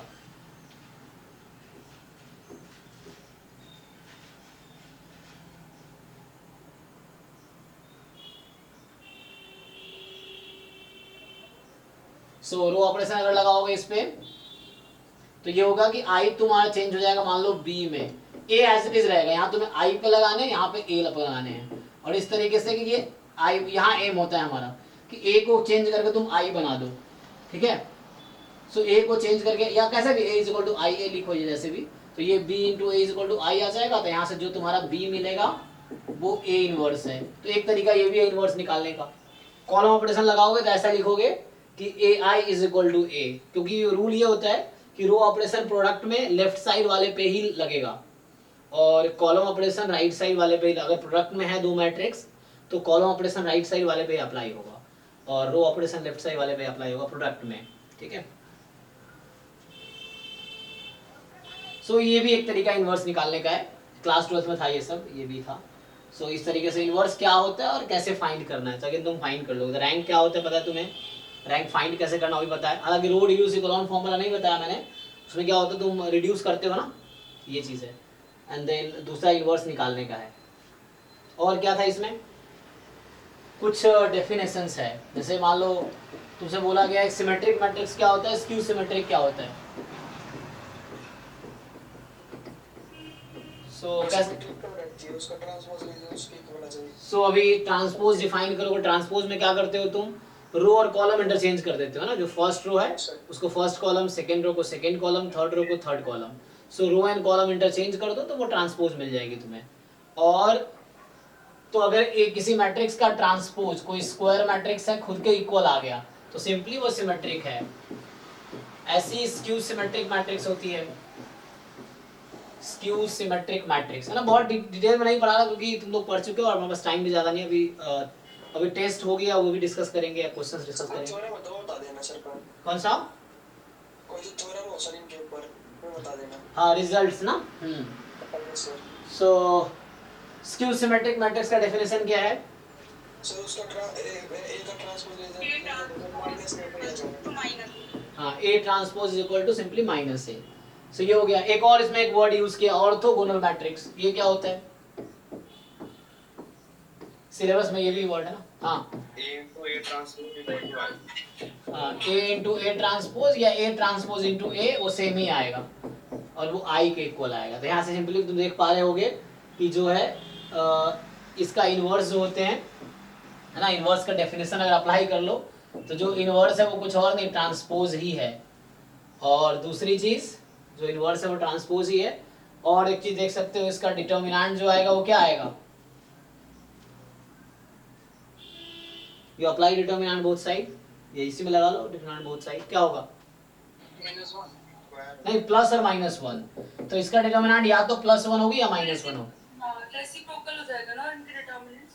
Yes. Determinant of n inverse is equal to 1 upon determinant. हाँ हाँ, सो यहाँ से सो डिटर्मिनेंट की वैल्यू या तो +1 होगी या कोई भी ऑर्थोगोनल मैट्रिक्स है तो उसकी डिटरमिनेंट या तो +1 आएगी या -1 आएगी, इसके अलावा कोई तीसरी नंबर नहीं आएगी, है ना।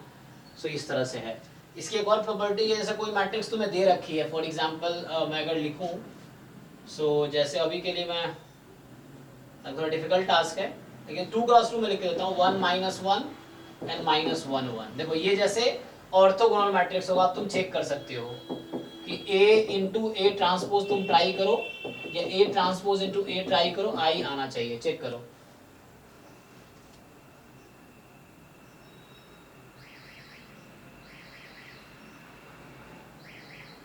आएगी क्या, 2i आ जाएगी?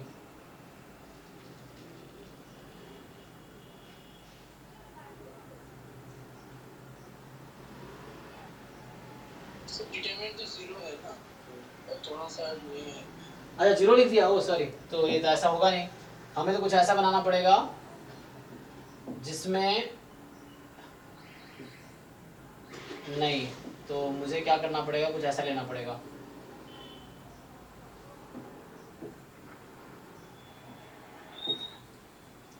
तो बनाना बड़ा डिफिकल्ट टास्क है ना। कोई एक एग्जांपल देखो, क्या है, कोई एग्जांपल बताओ।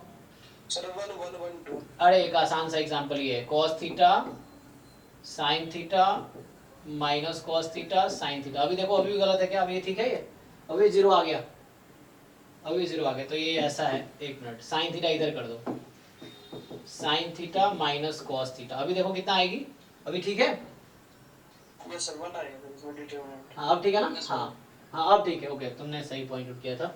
सो एक एग्जांपल ये भी है और इस तरह से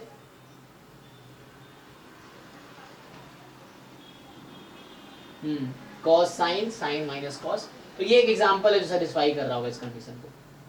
सो मतलब ऑर्थोगोनल है तो डिटरमिनेंट +-1 आएगा, +-1 जरूरी नहीं वैसा हो, बट ये है कि हाँ वेरीफाई तुमने किया, अगर +-1 नहीं आया तो ऑब्वियसली वो ऑर्थोगोनल तो हो नहीं सकता, डिटरमिनेंट नहीं आया, ये चीज़ है। सो ये एक एग्जांपल, ऐसे कई सारे एग्जांपल है, बुक में तुम्हें मिल जाएंगे, बहुत सारे एग्जांपल्स हैं हालांकि। सो ये तो डेफिनेशन देखा हमने। अब इसमें और क्या टर्म्स हैं, और जैसे आता है रैंक, तुमने समझा क्या है, इनवर्स समझा, अभी कुछ हम वो डिस्कस कर रहे थे, सिमेट्रिक मैट्रिक्स क्या है, स्क्यू सिमेट्रिक क्या है, ऑर्थोगोनल क्या है। अभी जैसे आता है सिस्टम ऑफ यूनिट लगाते हैं, उससे पहले कैली हैमिल्टन थ्योरम क्या होता है, तो इसको इससे रिलेट कर सकते हैं हम लोग। तो कैरेक्टरिस्टिक पॉलिनोमियल में सर लैम्बडा की जगह a पुट कर देते हैं, तो उससे पहले डिफाइन करना पड़ेगा कैरेक्टरिस्टिक, हाँ सर क्या है वो कैरेक्टरिस्टिक पॉलिनोमियल रहता है ना सर, उसमें लैम्बडा की जगह a पुट कर देते हैं सर, वो इज इक्वल टू 0 आ जाता है। चलो मैं आइगन वैल्यू आइगन वेक्टर से स्टार्ट करता हूँ मैट्रिक्स का। सो हालांकि मैट्रिक्स से ही स्टार्ट कर लेते हैं, लीनियर ट्रांसफॉर्मेशन का भी डिफाइन कर सकते हैं, लेकिन हर लीनियर ट्रांसफॉर्मेशन के करस्पॉन्डिंग एक मैट्रिक्स तुम बना सकते हो, तुम्हें पता होगा। सो अगर मैं सीधा से स्टार्ट करूँ किसी मैट्रिक्स के आइगन वैल्यू से, सो आइगन वैल्यू की डेफिनेशन क्या है, so how do you define eigen value, eigen value of matrix A, मान लो अगर इस तरह बोलूं मैं कि eigen value of matrix A, मतलब इसका डेफिनेशन क्या है,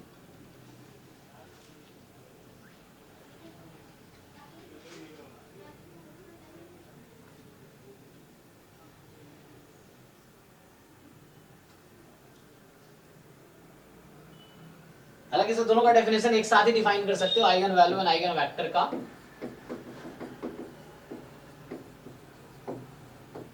कोई ट्राई करो डेफिनेशन बताने का, कि आप कोई बोलता है कि क्या डेफिनेशन आइगन वैल्यू या आइगन वेक्टर की, तो कैसे डिफाइन करोगे आप?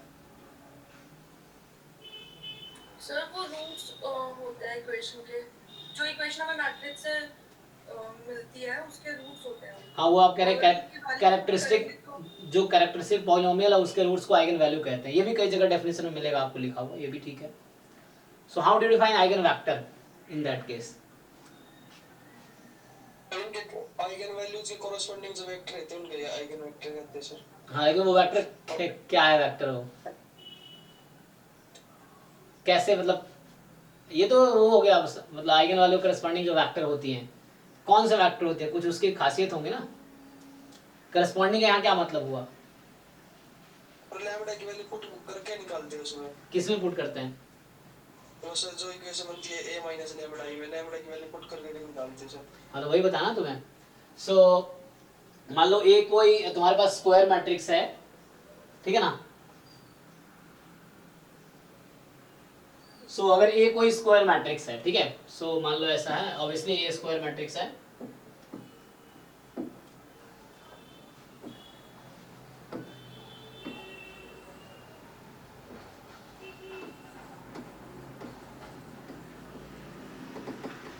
ठीक है। सो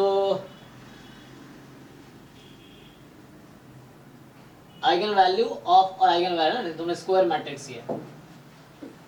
सो डिफरेंट बुक में डिफरेंट डेफिनेशन होगा, लेकिन मैं एक डेफिनेशन लिख देता हूँ जो तुम्हें जनरली मिलेगा। सो इसमें ये है कि अ रियल नंबर, अभी मैं रियल की बात कर रहा हूँ, real number lambda is said to be, या रियल नंबर को नंबर कोई नंबर है ना, so is said to be eigen value of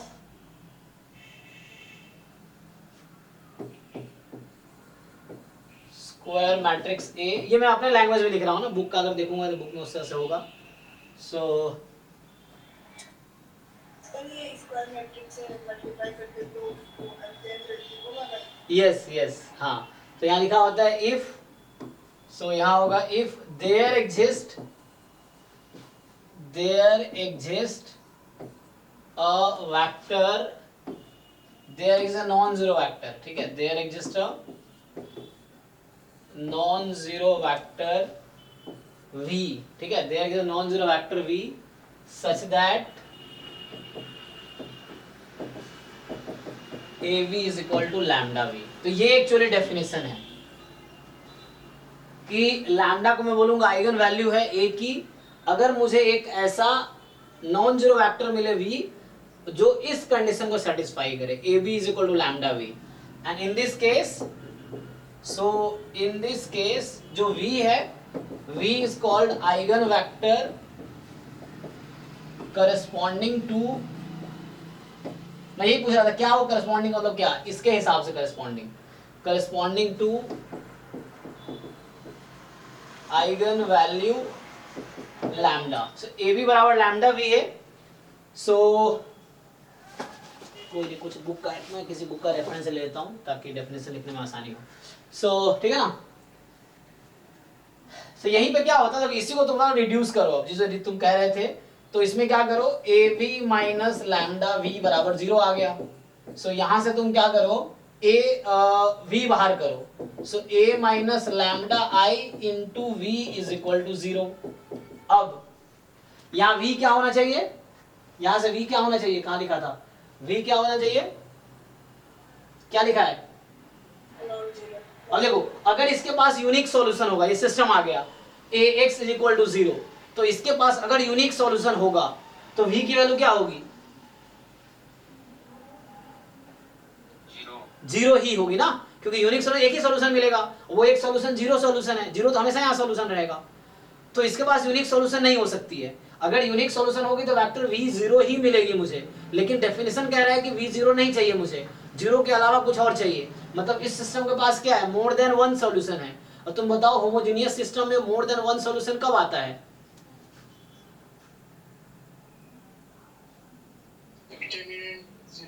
zero हो जाए, यस, क्योंकि अगर डिटरमिनेंट नॉन जीरो होगा तो यूनिक सॉल्यूशन मिलेगी, तो वो 0 सॉल्यूशन मिल जाएगी, तो v बराबर 0 ही आएगी, सिर्फ दूसरा कोई सॉल्यूशन नहीं मिलेगा।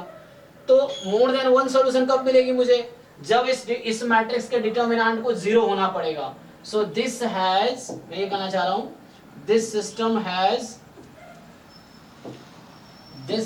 हैज इनफाइनाइट सॉल्यूशन, और यू से non zero solution, so better what is non zero solution. So this has non zero solution if and only if the determinant a minus lambda I must be 0। और इसको आप लोग क्या कहते हो, अब what do you say this quantity,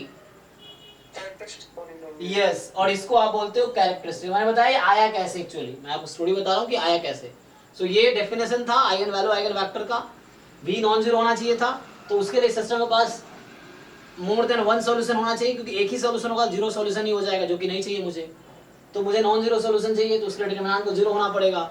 determinant 0 होगा तो ये पॉलिनोमियल बनेगी लैम्डा के टर्म में, और इसको बोलते हैं कैरेक्टरिस्टिक पॉलिनोमियल। तो इसी को हम लोग बोलते हैं कैरेक्टरिस्टिक पॉलिनोमियल, कैरेक्टरिस्टिक पॉलिनोमियल। और इसके जो रूट्स होते हैं वो आइगन वैल्यू होते हैं, है ना। So roots of characteristic polynomial जो होते हैं, characteristic polynomial are eigen value, eigen value and, तो आइगन वैल्यू आ गई तो फिर आइगन वैल्यू यहाँ रख दो, लैम्डा इसमें रख दो या इसमें रख दो, और इससे v की वैल्यू निकाल लो तो करस्पॉन्डिंग आइगन वेक्टर आ जाएगी यहीं से। तो यही तरीका तुम यूज कर सकते हो कोई भी क्वेश्चन करने में, इतना ही काफी है। So first you right characteristic polynomial, polynomial से लैम्डा के डिफरेंट वैल्यूज आ गए, यहाँ से ये मेथड है निकालने का डेफिनेशन। कुछ लोग लिखते हैं, मैं कुछ बुक में ये भी देखा हूँ कि वो लिखते हैं कि the solution of characteristic polynomial is these are eigen values, तो इस तरह से लिखते हैं, लेकिन प्रॉपर डेफिनेशन ये है, ठीक है ना। सो मतलब ये तो मेथड हो गया आपको निकालने का आइगन वैल्यू। सो डेफिनेशन ऐसा नहीं बोलना चाहिए, मुझे लगता है डेफिनेशन ये है। सो ये एक मेथड है फाइंड करने का, और आइगन वैल्यू आ गई तो फिर यहाँ से आइगन वेक्टर आ जाएगी, है ना। सो डेफिनेशन में कोई डाउट है तो बताओ।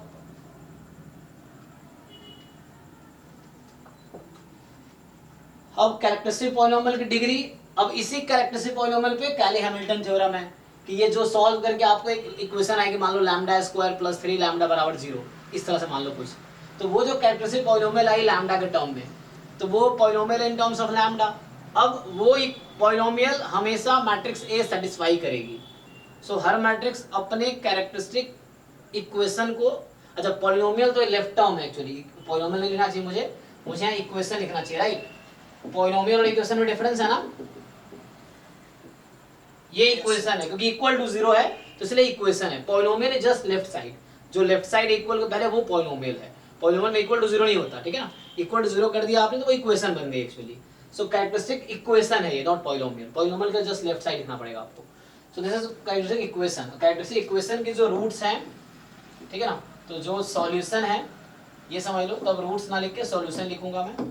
सो solution of characteristic equation are eigen values, so are eigen values, तो उसको हम आइगन वैल्यूज बोलेंगे, ओके। और इसी कैरेक्टरिस्टिक इक्वेशन को हर मैट्रिक्स सेटिस्फाई करेगी, ये गारंटी कैली हैमिल्टन थ्योरम देता है ना, कि वो प्रूव्ड है स्टेटमेंट। तो जो कैली हैमिल्टन थ्योरम है वो ये कहता है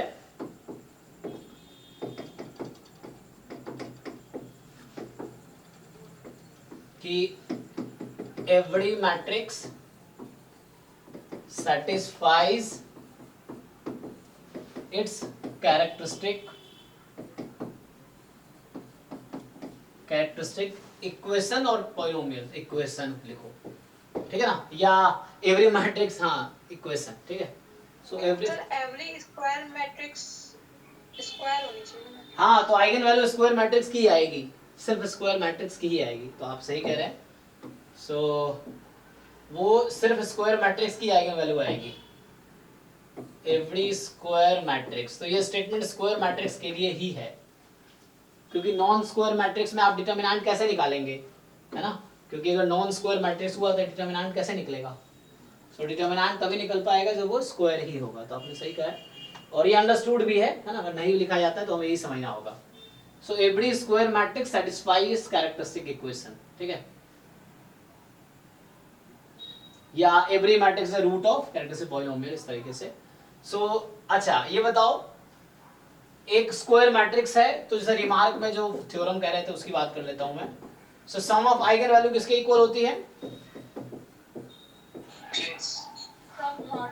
है ना, ट्रेस ऑफ मैट्रिक्स जो भी होगा, और प्रोडक्ट जो है डिटरमिनेंट के। हाँ। तो ये कई बार यूजफुल होता है क्वेश्चन सॉल्व करने में, कि प्रोडक्ट ऑफ आइगन वैल्यूज होंगी, this is determinant of A, ठीक है।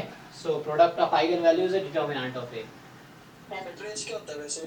जी, ट्रेस का मतलब sum of diagonal elements, sum of diagonal elements. कोई स्क्वायर मैट्रिक्स है, उसके डायगोनल पे जो भी है उसके एलिमेंट्स का जो सम है उसको ट्रेस डिफाइन किया जाता है, ठीक है। और प्रोडक्ट ऑफ आइगन वैल्यू जो आएगी वो डिटर्मिनेंट की इक्वल है। डिटर्मिनेंट आपको पता ही होगा। सो इस तरीके से कुछ रिजल्ट्स हो गए। कुछ क्वेश्चंस कर सकते हैं ऐसे। चलो हमने ये कुछ टर्म्स डिफाइन किए एक्चुअली जो वर्ड्स इसमें हैं। क्वेश्चंस ट्राई तुम लोग करके देखना बुक से। कोई बुक फॉलो करते हो? कोई बुक, कौन से बुक तुम लोग फॉलो किए थे इसके लिए? कभी अगर पढ़ते हो तो कौन सा बुक पढ़ते हो? वो तो पुलिस में गई थी संजीवन सर पब्लिकेशंस की। कोई सी भी, जैसे फ्रिजवर्क की बुक आती है, लीनियर अलजेब्रा डन राइट, या और भी लीनियर अलजेब्रा गिलबर्ट स्ट्रैंज की बुक है, वो भी है। सो अच्छा वो अवस्थी वाली, हाँ। सो वो भी कर सकते हैं आप। तो डिफरेंट बुक्स हैं, कोई भी एक बुक से। मेनली क्या डेफिनेशन तो ठीक है, क्वेश्चंस प्रैक्टिस करने पड़ेंगे आपको कॉन्फिडेंस के लिए, और फिर डाउट है तो आप पूछो ये चीज़ है। क्योंकि हम लोग टाइम बहुत ज़्यादा नहीं, इसलिए डिटेल में डिस्कस नहीं कर रहे हैं। सो इसीलिए सर हमने मैंने इससे रिलेटेड जो अभी टॉपिक हुआ है ना वेक्टर्स और जी जी क्वेश्चन शेयर करेंगे। मैंने ऑल दो कर रखे हैं सॉल्व, आप एक बार डिस्कस करें। अच्छा, तो क्वेश्चन आपने क्या ग्रुप में भेजे हैं? हाँ ओके ओके ठीक है, देखते हैं। तो ठीक है, अब इसमें क्या टॉपिक रह गया? अब रह गया सिस्टम ऑफ लीनियर इक्वेशन और लीनियर ट्रांसफॉर्मेशन क्या होते हैं, डिफाइन कर लेते हैं। So system of linear equation और लीनियर ट्रांसफॉर्मेशन को डिफाइन कर लेते हैं, फिर क्वेश्चंस देखेंगे इस पे। तो चलो पहले लीनियर ट्रांसफॉर्मेशन जरा डिफाइन करो। Linear transformation, so how do you define linear transformation?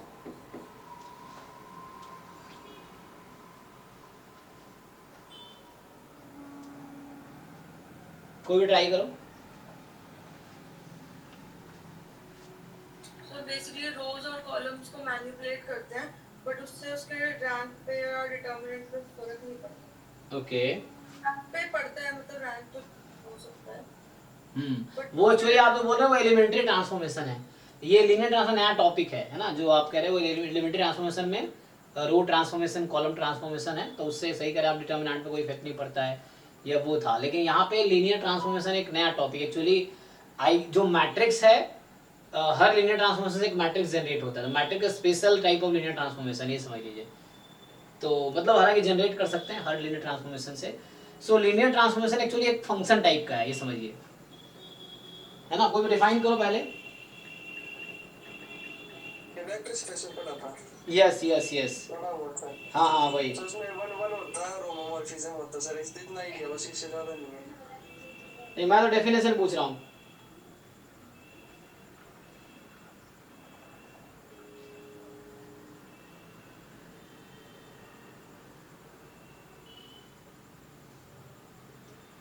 अब यहाँ पे क्या है कि जैसे कोई दो आपके पास वेक्टर स्पेस है, for example R, R square, R cube, ये सब वेक्टर स्पेस है ना, टू टाइम। तो मान लो ऐसे लिख देता हूँ मैं कि मान लो let U and V are two vector spaces,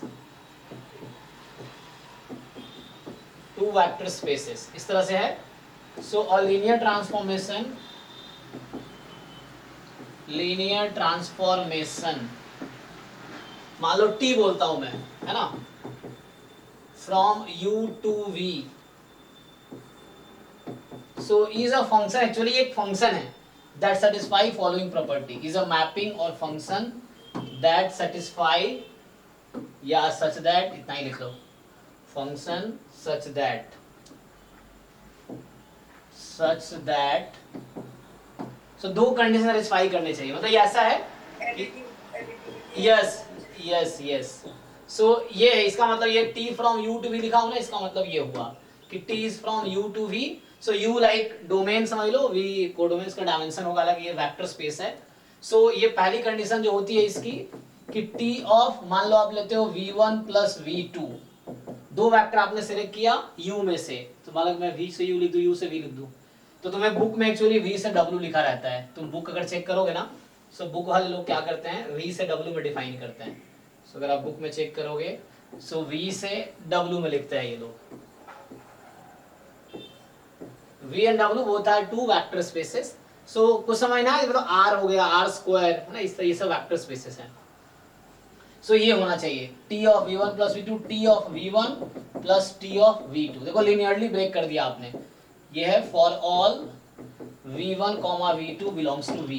और दूसरी प्रॉपर्टी है, ये हो गया एडिटिव प्रॉपर्टी है ना, और दूसरा क्या है, स्केलर मल्टीप्लिकेशन। अल्फा और बीटा जाते हैं सर इसमें। यस यस, तो मैं एक साथ लिख देता हूँ, alpha v is equal to alpha into T of v for, अब अल्फा यहाँ फील्ड में होगा, हालांकि फील्ड मैंने डिफाइन किया नहीं है, तो यहाँ आर ले लो, आर एक फील्ड है, फील्ड पे डिफाइन होता है, स्केलर बोलते हैं ना अल्फा को। ये सर स्केलर फील्ड से ही आता है सर। हाँ, स्केलर फील्ड से ही आता है। सो ये कोई फील्ड पे डिफाइन होगा वेक्टर स्पेस, तो उस फील्ड से अल्फा आएगा, जैसे आर एक फील्ड है फिर से, तो ये हो गया, और v बिलोंग्स टू v। तो ये दो कंडीशन सेटिस्फाई करने चाहिए, ठीक है ना, तो अब बोलेंगे वेक्टर स्पेस है। इसमें इंपॉर्टेंट प्रॉपर्टी ये रहता है कि जब तुम्हें कभी चेक करने को देता, तुम्हें चेक करना पड़ता है कि टी ऑफ जीरो किसके इक्वल आना चाहिए, याद है तुम लोगों को, जीरो आना चाहिए है ना, टी ऑफ, कर्नेल में जाएंगे सर एलिमेंट। हाँ मतलब वो तो ठीक है, बट कई बार क्वेश्चन दे देते हैं, तुमसे पूछते हैं कि वो लिनियर ट्रांसफॉर्मेशन है कि नहीं है, ऐसे क्वेश्चंस कई बार आ जाते हैं, तो उसमें क्या करना है तुम्हें, ये तो चेक करना है, कई बार ये तुम उससे पहले तुम ये देख के डिस्कार्ड कर सकते हो, ऑप्शन आउट कर सकते हो अगर जीरो पे नहीं जा रहा है तो, इस तरीके से। और यहाँ लीनियर का मतलब ये लीनियरली रिलेटेड होगा, पावर 2 3 कभी नहीं होगा, पावर 1 ही होगा। मैं एक एग्जांपल लिख के दिखाता हूँ तुम्हें। सो ये तो हो गई, एक एग्जांपल मैं लिख देता हूँ ताकि तुम्हें समझ आए। जैसे एग्जांपल देखो, मान लो टी कहीं डिफाइंड है आर स्क्वायर से आर क्यूब में, मान लो ये है, समझो। सो इस तरीके से x comma Y is equal to ऐसा रहेगा, x plus Y, Y plus Z, Z plus X. अब तुम खुद चेक कर सकते हो, ये जो मैंने डिफाइन किया है ये इसको सेटिस्फाई करेगी, इन सारी कंडीशंस को, ये दो कंडीशन जो है ना सेटिस्फाई करेगी। मैंने v की जगह आर स्क्वायर लिया, w की जगह आर क्यूब लिया है, तो क्यूब मतलब डायमेंशन 3 है। अब तुमको पता है कि जेड प्लस एक्स है, हाँ जेड प्लस एक्स है, यस जेड प्लस एक्स है।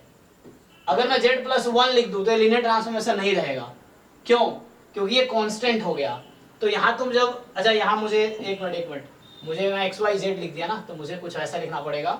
सो क्योंकि आर क्यूब लिखा ना मैंने, तो X plus Y, X minus Y, और यहाँ मान लो 2x प्लस वाई, ऐसा कुछ लिख देता हूँ।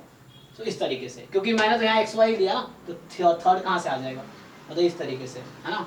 या मैं दूसरा डिफाइन करता जो मैं चाह रहा था, दिमाग में चल रहा था कि आर क्यू से आर स्क्वायर में एक मैं डिफाइन करता हूँ, तो यहाँ पे कुछ ऐसा होगा, X Y Z, R Q है ना, तो इसके अंदर डायमेंशन 3 है, तो ये 2 होगा, मान लो x प्लस वाई, और यहाँ मान लो y प्लस जेड, मान लो ऐसा है, तो यहाँ डायमेंशन 2 है, ठीक है ना, क्योंकि यहाँ आर स्क्वायर का मेंबर, यहाँ डायमेंशन 3 है क्योंकि आर क्यू का है, तो इसीलिए ये दोनों लीनियर ट्रांसफॉर्मेशन है, ठीक है। इसको तुम वेरीफाई कर सकते हो प्रॉपर्टी। अब होता क्या है, हर लीनियर ट्रांसफॉर्मेशन करस्पॉन्डिंग एक मैट्रिक्स होता है। तो अब तुम जैसे जानते हो कि वेक्टर स्पेस में क्या होता है, बेसिस होता है, क्योंकि वेक्टर स्पेस सिलेबस में लिखा नहीं उन्होंने, तो हर वेक्टर स्पेस का एक बेसिस है। जैसे आर स्क्वायर है तो इसका बेसिस क्या होता है जी, याद है किसी को, 1001, इसको स्टैंडर्ड बेसिस बोलते हैं। बेसिस तो यूनिक नहीं होता, लेकिन स्टैंडर्ड बेसिस बोलते हैं ना इसको हम लोग। और इसका बेसिस क्या होगा, आर क्यूब है, हाँ यस। सो ये आपका एक बेसिस हो गया। अब यहाँ क्या है, तुम हर इस टी से बीटा 1 से बीटा 2 में एक मैट्रिक्स बना पाओगे तुम। सो जैसे आइगन वैल्यू मैंने मैट्रिक्स के टर्म में डिफाइन किया है, आइगन वैल्यू लीनियर ट्रांसफॉर्मेशन का भी डिफाइन होता है, वहां ऐसा होता है TV is equal to lambda V, और TV is equal to A भी हो जाता है, और ए जो मैं लिख रहा हूं वो आएगा, ये जो मैट्रिक्स लिख रहा हूं मैं। सो हर लीनियर ट्रांसफॉर्मेशन से एक मैट्रिक्स बना सकते हो तुम। यस सर, उनको स्केलर को मतलब सर लिखना पड़ेगा वो फॉर्म में, कॉलम फॉर्म में। हाँ जैसे मैं एग्जांपल में करके दिखा देता हूँ। जैसे मान लो कि यहाँ ये है, और यहाँ पे मैं तुमसे पूछूं, देखो जैसे मैं तुमसे पूछूं यहाँ पे कि 1 0 0 क्या आएगी, तो x को 1 लिया, बाकी 0 हो गया, तो ये 1 0 हो जाएगी। t 0 1 0 क्या आएगी, तो यहाँ हो जाएगी 0 1 0, तो y को 1 लिया ना, तो ये 1 1 रहेगा। t 0 0 1 क्या आएगी, इस तरीके से। सो z को 1 लिया मैंने, तो z को 1 लिया तो 0 1। अब मैं तुमसे पूछ रहा था मैट्रिक्स बनाओ, तो जैसे यहाँ आर क्यूब है, तो यहाँ मैं यही बेसिस लेके चलता हूँ। सो यहाँ होगा बीटा 2 से बीटा 1, ठीक है ना, क्योंकि आर क्यूब मैंने पहले लिया हुआ है। तो यहाँ वो मैट्रिक्स क्या बनेगा, देखो ध्यान से, 1 1 0 0 1 1, मतलब ये नहीं तुम्हें वैसे लिखना पड़ेगा एक्चुअली। मैं बताता हूँ क्या होगा। जो पहला है कॉलम में लिखना पड़ेगा 1 0 1 1 0 1। क्या ऑर्डर है इस मैट्रिक्स का? 2 क्रॉस 3, ठीक है। वैसे ही तुम अगर यहाँ पे बनाना चाहो, जो मैं कह रहा था, अगर वही तुम यहाँ पे बना जाओ वो भी हो जाएगा। देखो क्या होगा t, अब यहाँ पे तुम्हें बेसिस r² का लेना है, तो 1 0 का इमेज निकाल के देखो क्या होगा। सो इसमें 1 0 का इमेज लेना है तुम्हें, x1 y0, 1 1 2 ठीक है।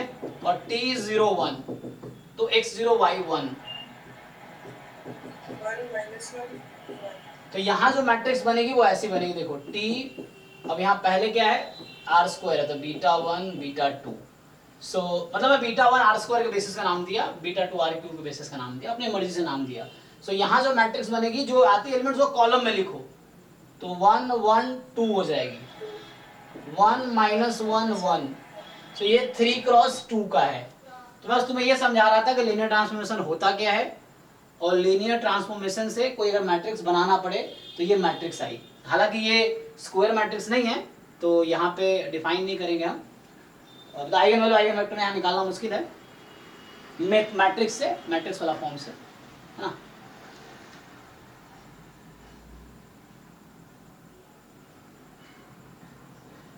हमने डिफाइन किया वो मैट्रिक्स के लिए डिफाइन किया, ओके। एनीवे, सो यहाँ पे अभी हाँ सर ये सिलेबस में सिर्फ लीनियर ट्रांसफॉर्मेशन दिया है तो सिर्फ यही पूछेगा ना, ऐसा नहीं है कि बेसिक डायमेंशन पूछते हैं। नहीं, मुझे लगता है कि तुमसे, क्योंकि वेक्टर स्पेस भी सिलेबस में लिखा नहीं है, तो वेक्टर स्पेस नहीं पूछने चाहिए। सो वेक्टर स्पेस में जाकर बेसिस आता है, डायमेंशन आता है, वहाँ स्पैन आता है, ये सब आता है वेक्टर स्पेस में, है ना।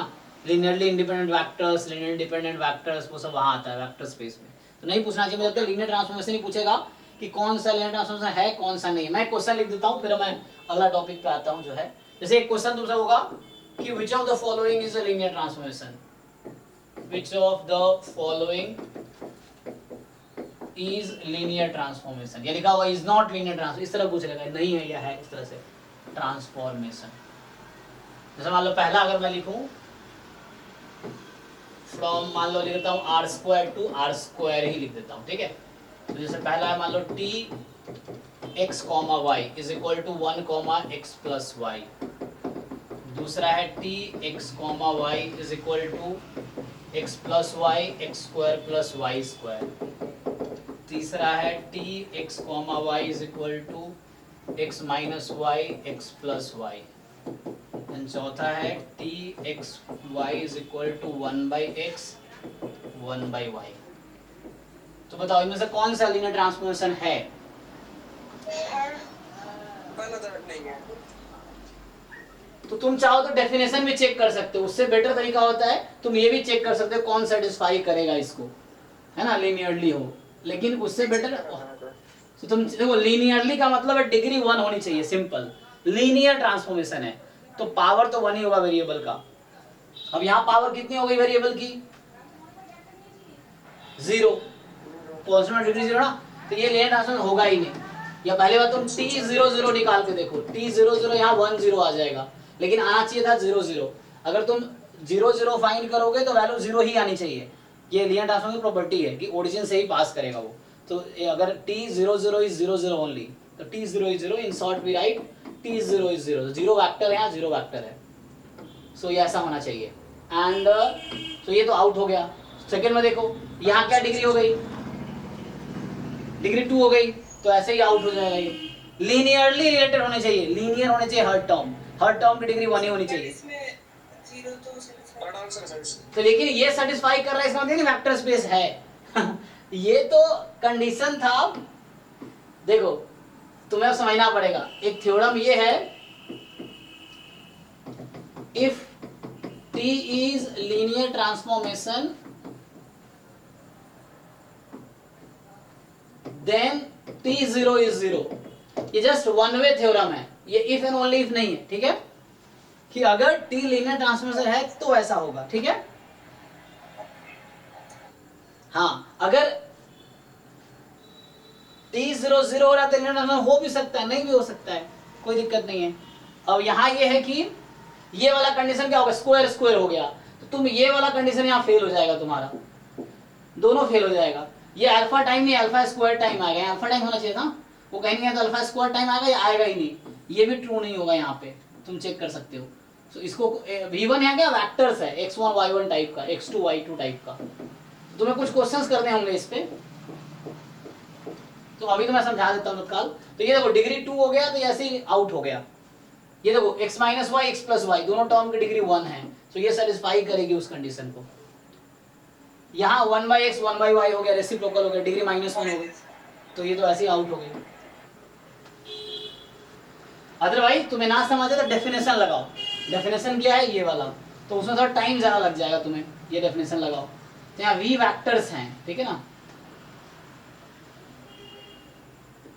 अब बेटर है तुम कोई क्वेश्चन जैसे उठा के देखो, जैसे मान लो हमने टर्म्स बता दिया आपको, अब क्या करो घर पे आप थोड़ा टाइम निकाल के जो जो टॉपिक्स लिखे हैं उसके डेफिनेशन बेस्ड क्वेश्चन देख लो, बुक उठाओ, उसमें एग्जांपल्स होंगे, करके देखो। नहीं समझ रहा मुझसे पूछो, या एग्जाम्स में अगर क्वेश्चंस आए हैं इस पे बेस्ड तो आप सॉल्व करो, डिफरेंट एग्जाम्पल्स के पेपर सॉल्व करके देखो, फिर मुझसे क्वेश्चन पूछो। कल तो संडे है, तो कल एक टेस्ट लूंगा, सो कल मैं बता दूंगा ग्रुप में अभी। सो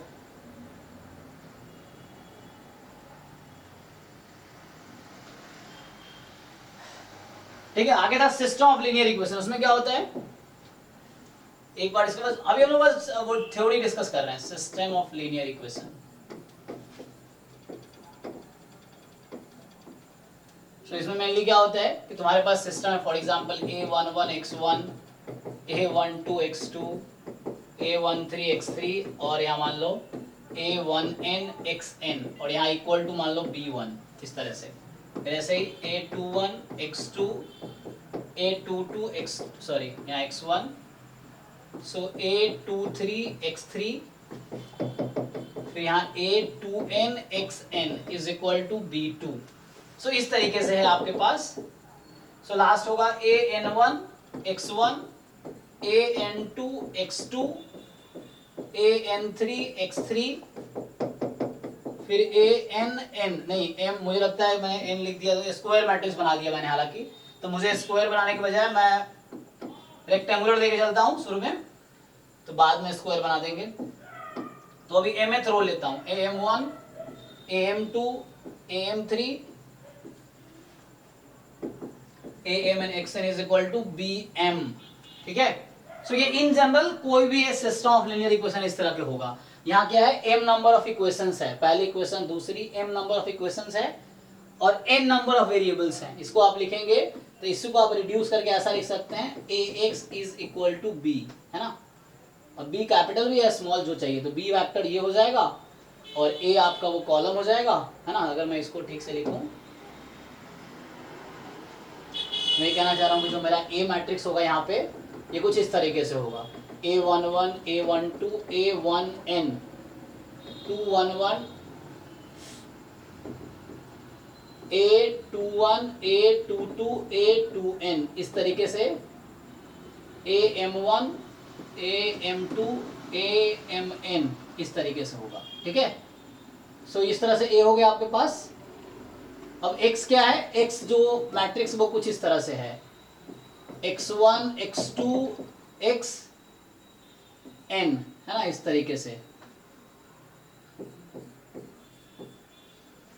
ठीक है।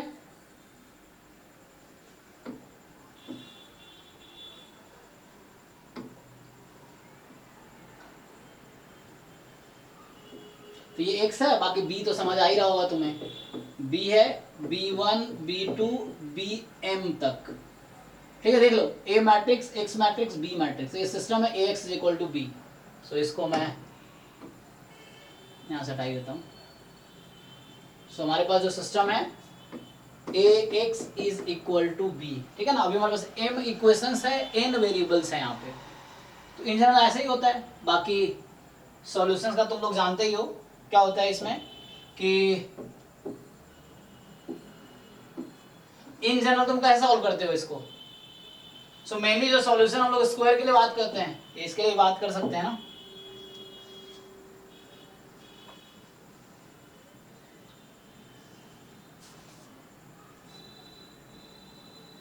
जी, what about solution of this?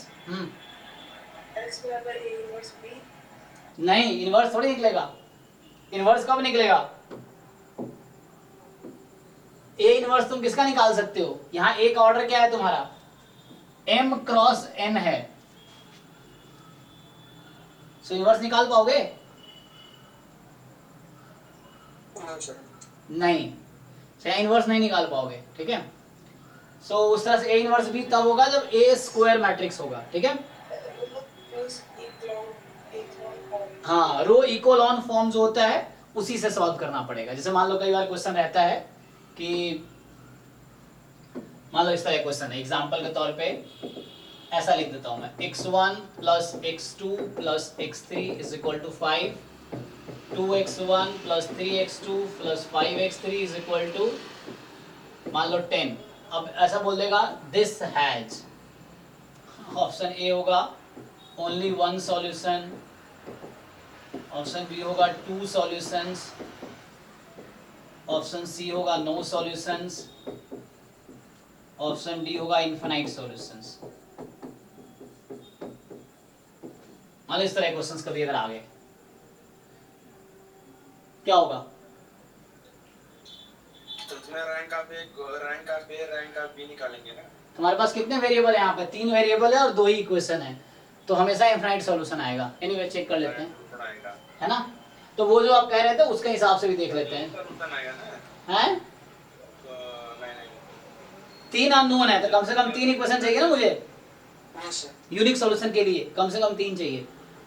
तो यहाँ तुम लिखोगे 1 1 1 2 3 5, है ना, और ये हो गया 5 10। अब तुम चेक कर लो, तो इसकी रैंक कभी 3 तो होगी नहीं ना, मतलब रैंक 3 कह रहा हूँ, रैंक इसकी जो होगी, मतलब हमें क्या चाहिए, तब नो सॉल्यूशन भी हो सकता है, मतलब इस क्वेश्चन में नहीं, मतलब अगले क्वेश्चन, मतलब कोई दूसरे क्वेश्चन में ना। हाँ, यहाँ पे क्या होगा देखो, तो यहाँ पे तुम रिड्यूस कर सकते हो, के टर्म में तुम निकाल सकते हो वैल्यू ना। चलो घटा दो, तुम इसको अगर रिड्यूस करो, सो 1 1 1 5 है, 2 टाइम करके घटा दो, 0 यहाँ आ जाएगा -1, यहाँ आ जाएगा -3, सॉरी एक मिनट -1 नहीं 1 1 3 ना।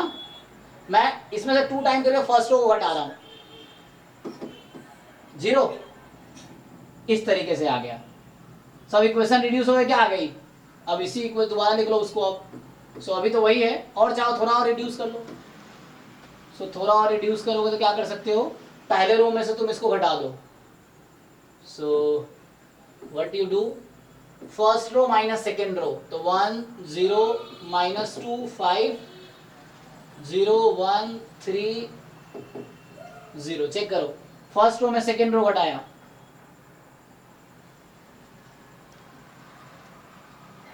सेकेंड रो आ जाएगी, ठीक है ना। तो ये इक्वेशन को तुम दोबारा लिखना चाहो तो हो जाएगा ये x1 - 2x3 is equal to 5 और x2 plus 3x3 is equal to 0, यही ना। सो यहां से आ गया। सो यहां से एक काम करो तुम, x3 किया तुम, x3 को k मान लो, चलो। सो let's say x3 is equal to some constant k which can be any real number. So x1 की वैल्यू कितनी आ जाएगी, 5 + 2k, एंड x2 की वैल्यू आ जाएगी -3k। चेक करो, और -3k, और x3 तो मैंने खुद ही k रखा है ऑलरेडी। तो देखो ये सॉल्यूशन आया, this is a solution for any k belongs to real number. इसका मतलब है k कोई भी रियल नंबर हो, इस तरह का सॉल्यूशन आएगा। तो कितना आ गया, इनफाइनाइट सॉल्यूशन। चेक करो, इनफाइनाइट सॉल्यूशन आएगा कि अगर मान लो मैं x3 को 1 ले लेता हूं फॉर एग्जांपल, x3 इज 1, तो x2 is -3 and x1 is equal to 7, इस तरह से आ जाएगा। अब चेक करो सेटिस्फाई भी कर रहा होगा।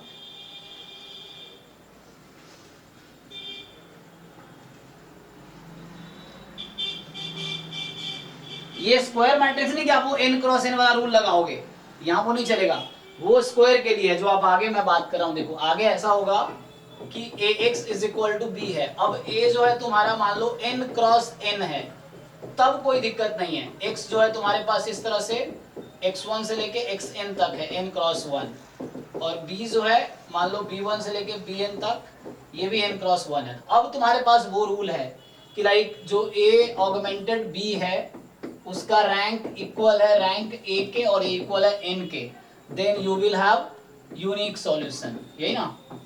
सो ये तुम्हारे पास दूसरा कि rank of A augmented B is equal to rank A और स्ट्रिक्टली लेस देन n है, then you have infinite solution. और तीसरा, देखो अभी मैं रिवीजन मोड में कर रहा हूँ इसलिए मैं फास्ट कर रहा हूँ, मतलब चूंकि हर टॉपिक पे एक दो एग्जांपल करने चाहिए, लेकिन चूंकि हम लोग पास टाइम कम है तो अभी हम ये कर रहे हैं। क्वेश्चंस अभी करेंगे इस पे बहुत सारे, तो क्वेश्चंस अब आगे क्वेश्चन ही सॉल्व होगा। सो दिस डिफरेंट है दोनों, तो इसका मतलब हो गया नो सॉल्यूशन, यही ना। So no solution. सर ये वाला मेथड तब लगेगा जब ए स्क्वायर मैट्रिक्स हो। यस यस, मतलब जितने इक्वेशन है और उतने ही अननोन होंगे तब। पिछले में क्या था, इक्वेशन 2 थी, अननोन 3 थी। अब यहाँ देखो रैंक निकालो आप, ए का भी रैंक 2 है, ए ऑगमेंटेड बी का भी रैंक 2 है, तो आप कंफ्यूज हो गए, ओ दो ए का भी रैंक 2, ए ऑगमेंटेड बी का भी रैंक 2, और ये मैट्रिक्स क्या बन रहा था, किस ऑर्डर का। ए मैट्रिक्स की बात करोगे तो 2 क्रॉस 3 की है, तो रैंक तो उसमें क्या डिसाइड करोगे, तो जो आप लोग जानते हो वो स्क्वायर मैट्रिक्स के लिए है, जो आप लोग जानते हो रूल वो स्क्वायर मैट्रिक्स के लिए कि जितने इक्वेशंस है उतने ही अननोन्स है, 3 equations and 3 unknowns, then you can apply this rules.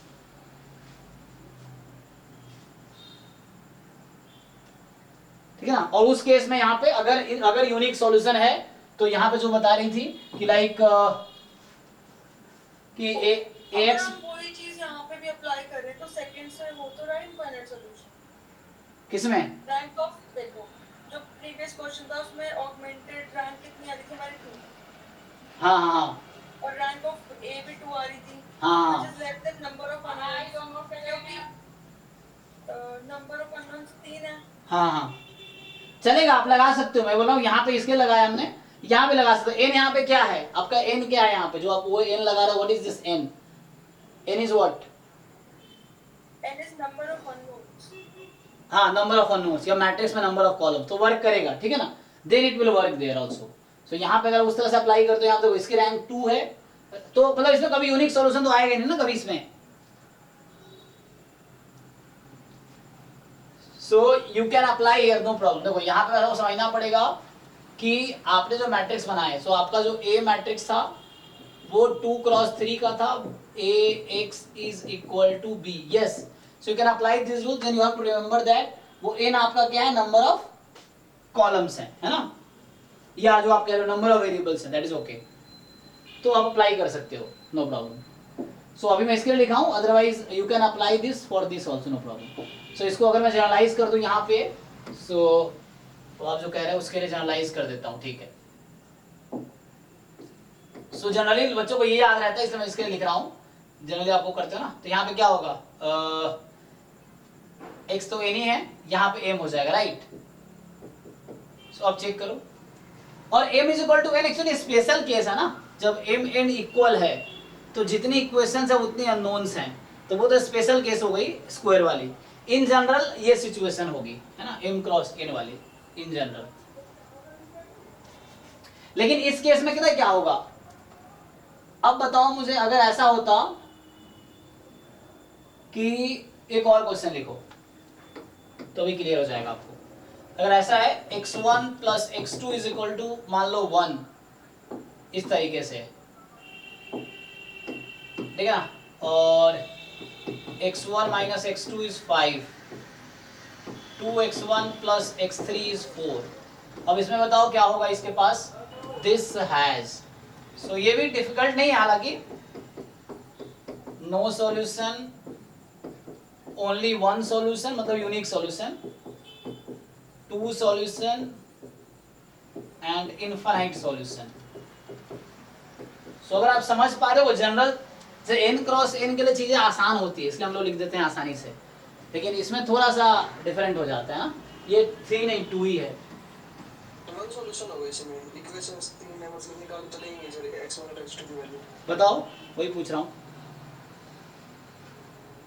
x1 plus x2 1 है, x1 माइनस x2 5 है, 2x1 प्लस x2 4 है, तो क्या होगा, no solution, 1 solution, 2 solution, infinite solution.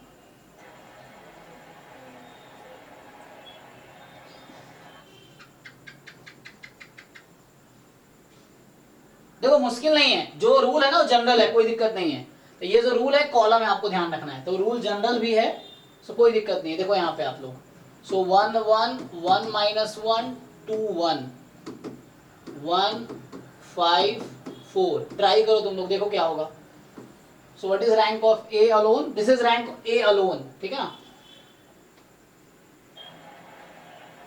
Rank तो पूरा sir. Sir 2 solution, 2 solutions, 2 solution तो कभी होगा ही नहीं। आपको पता है सिस्टम इक्वेशन में कभी भी 2 सॉल्यूशन तो आएगा ही नहीं, या तो 0 या 1 या इनफिनाइट, तीन ही केस है। No solution sir. सो यहाँ पे देखो अब इसमें क्या होगा, नो सॉल्यूशन आ जाएगा। तुम इसको 0 कर सकते हो। तुम क्या करो, एक पहले थर्ड रो को चाहो तो सिंप्लीफाई कर लो। सो थर्ड रो को सिंप्लीफाई करो क्या, 2 टाइम करके, जैसे भी करना है तुम्हें, देख लो। सो मैं फर्स्ट रो से सेकंड रो को पहले मैं ऐड कर रहा हूँ, फर्स्ट रो सेकंड रो को ऐड कर दो। First row as it is रखो, 1 1 1 ना,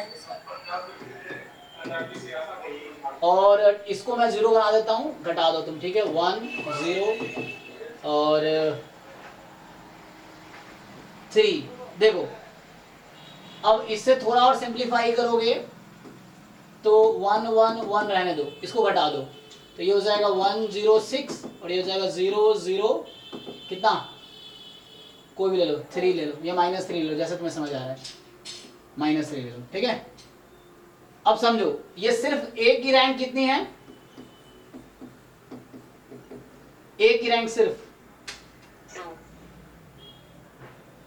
2, और ए ऑगमेंटेड बी की रैंक कितनी है, इस पूरे की रैंक कितनी है, 3। दोनों इक्वल है क्या, नहीं है ना। तो क्या कंक्लूजन निकला, कंक्लूजन क्या निकला, नो सॉल्यूशन। ठीक है, नो सॉल्यूशन। हाँ सर वैसे भी चेक कर सकते हैं इनको सॉल्व करके, वैसे में नहीं आ रही सर सॉल्यूशन में इसके। हाँ, तुम 2 को सॉल्व करके एक्स वाई निकाल लो और तीसरे में पुट करके देखो, अगर सेटिस्फाई कर रहा तो यूनिक सॉल्यूशन, सर मैं चेक कर लिया। सेटिस्फाई नहीं कर रहा तो नो सॉल्यूशन, इस तरह से। तो इसमें कभी इनफिनाइट सॉल्यूशन होगा भी नहीं ना, हो सकता है एक केस में जब तीनों कोइंसिडेंट आ जाए ना, तीनों कोइंसिडेंट आ जाए। एनीवे तो ठीक है, आप, मैं अब ये कहना चाहता हूँ, जनरली हम लोग बच्चों को पढ़ाते हैं n क्रॉस n के लिए, है ना। तो ये रूल इन जनरल आप अप्लाई कर सकते हो। ध्यान ये रखना जो n है आपका वो कॉलम्स है, कॉलम्स का मतलब नंबर ऑफ वेरिएबल्स है, तो चलेगा, ठीक है। ये जो रूल हमें लिखा है n के लिए, तो यहाँ n क्या है, नंबर ऑफ कॉलम्स है, मतलब नंबर ऑफ वेरिएबल है इक्वेशन में, तो चल जाएगी। तो ये रूल इसके लिए भी चल जाएगी। अब ये जो मैंने सिस्टम लिखा है इसके लिए भी ओके है। तो अभी थोड़ा आज जल्दी जल्दी में, हालांकि हमने सारे टॉपिक डिस्कस कर लिए, जल्दी जल्दी किया, मतलब डेफिनेशंस मेनली डिस्कस किया है, थोड़े बहुत प्रॉपर्टीज डिस्कस किए हैं, क्वेश्चंस किए हैं सीयूईटी के जो आए थे इस टॉपिक पे लीनियर अलजेब्रा के, और शुरू में कुछ डाउट्स किए हैं। अब आपका काम ये है कि इस पे कुछ क्वेश्चंस ट्राई करके आओ आप लोग नेक्स्ट क्लास में। अभी मैं इस टॉपिक पर टेस्ट भी बन रहा है टॉपिक पे, ठीक है ना। सो अभी मैंने ये, आज हमने ये टॉपिक डिस्कस किया है एक बार, क्योंकि हालांकि ऐसे में आराम से पढ़ाता था, इस टॉपिक कम से कम 3-4 क्लास लेता, ठीक है ना। क्योंकि हम लोग स्टैट्स पोर्शन ढंग से किए हैं, मैथ्स पोर्शन जस्ट रिवाइज कर रहे हैं, सो इसलिए हमने इसको थोड़ा फास्ट किया है, क्योंकि आगे टेस्ट और असाइनमेंट डिस्कस, असाइनमेंट बहुत सारे आई है, ड्राइव में तुम चेक कर सकते हो, अपलोड हो रहे हैं धीरे धीरे, तो मैं भेज दूंगा ग्रुप में जो जिस क्लास में डिस्कस करेंगे। तो उससे पहले आप लोग ट्राई करके आना, मैं बता दूंगा। अभी नेक्स्ट वीक से, मंडे से स्टार्ट करेंगे डाउट, या 1-2 क्लास और लेंगे। सो पहले तो ठीक है ना, तो इस पर क्वेश्चन आप ट्राई करो, डाउट्स कलेक्ट करो, मंडे को डिस्कस करते हैं। कल एक टेस्ट रखता हूँ, बता दूंगा, और टेस्ट भी डिस्कस करेंगे। बचा ये दोनों टॉपिक, तो 2 क्लासेस में देते हैं, कोई दिक्कत नहीं। क्या टाइम है ना हमारे पास, अभी 13 तारीख है, एग्जाम जून में है ना, सो भी टाइम है थोड़ा। जी, कंसिस्टेंट एस्टिमेटर पढ़ाऊं? नहीं, उसमें जैसे कि 1/n समेशन x के power 2 tends to theta plus theta square है ना, कैसे होगा? अच्छा, एक मिनट, तो जैसे बताइए आप किस क्वेश्चन में, क्वेश्चन है आपके पास? आप weak law of large number में ये बताए हुए हैं। अच्छा, एक मिनट।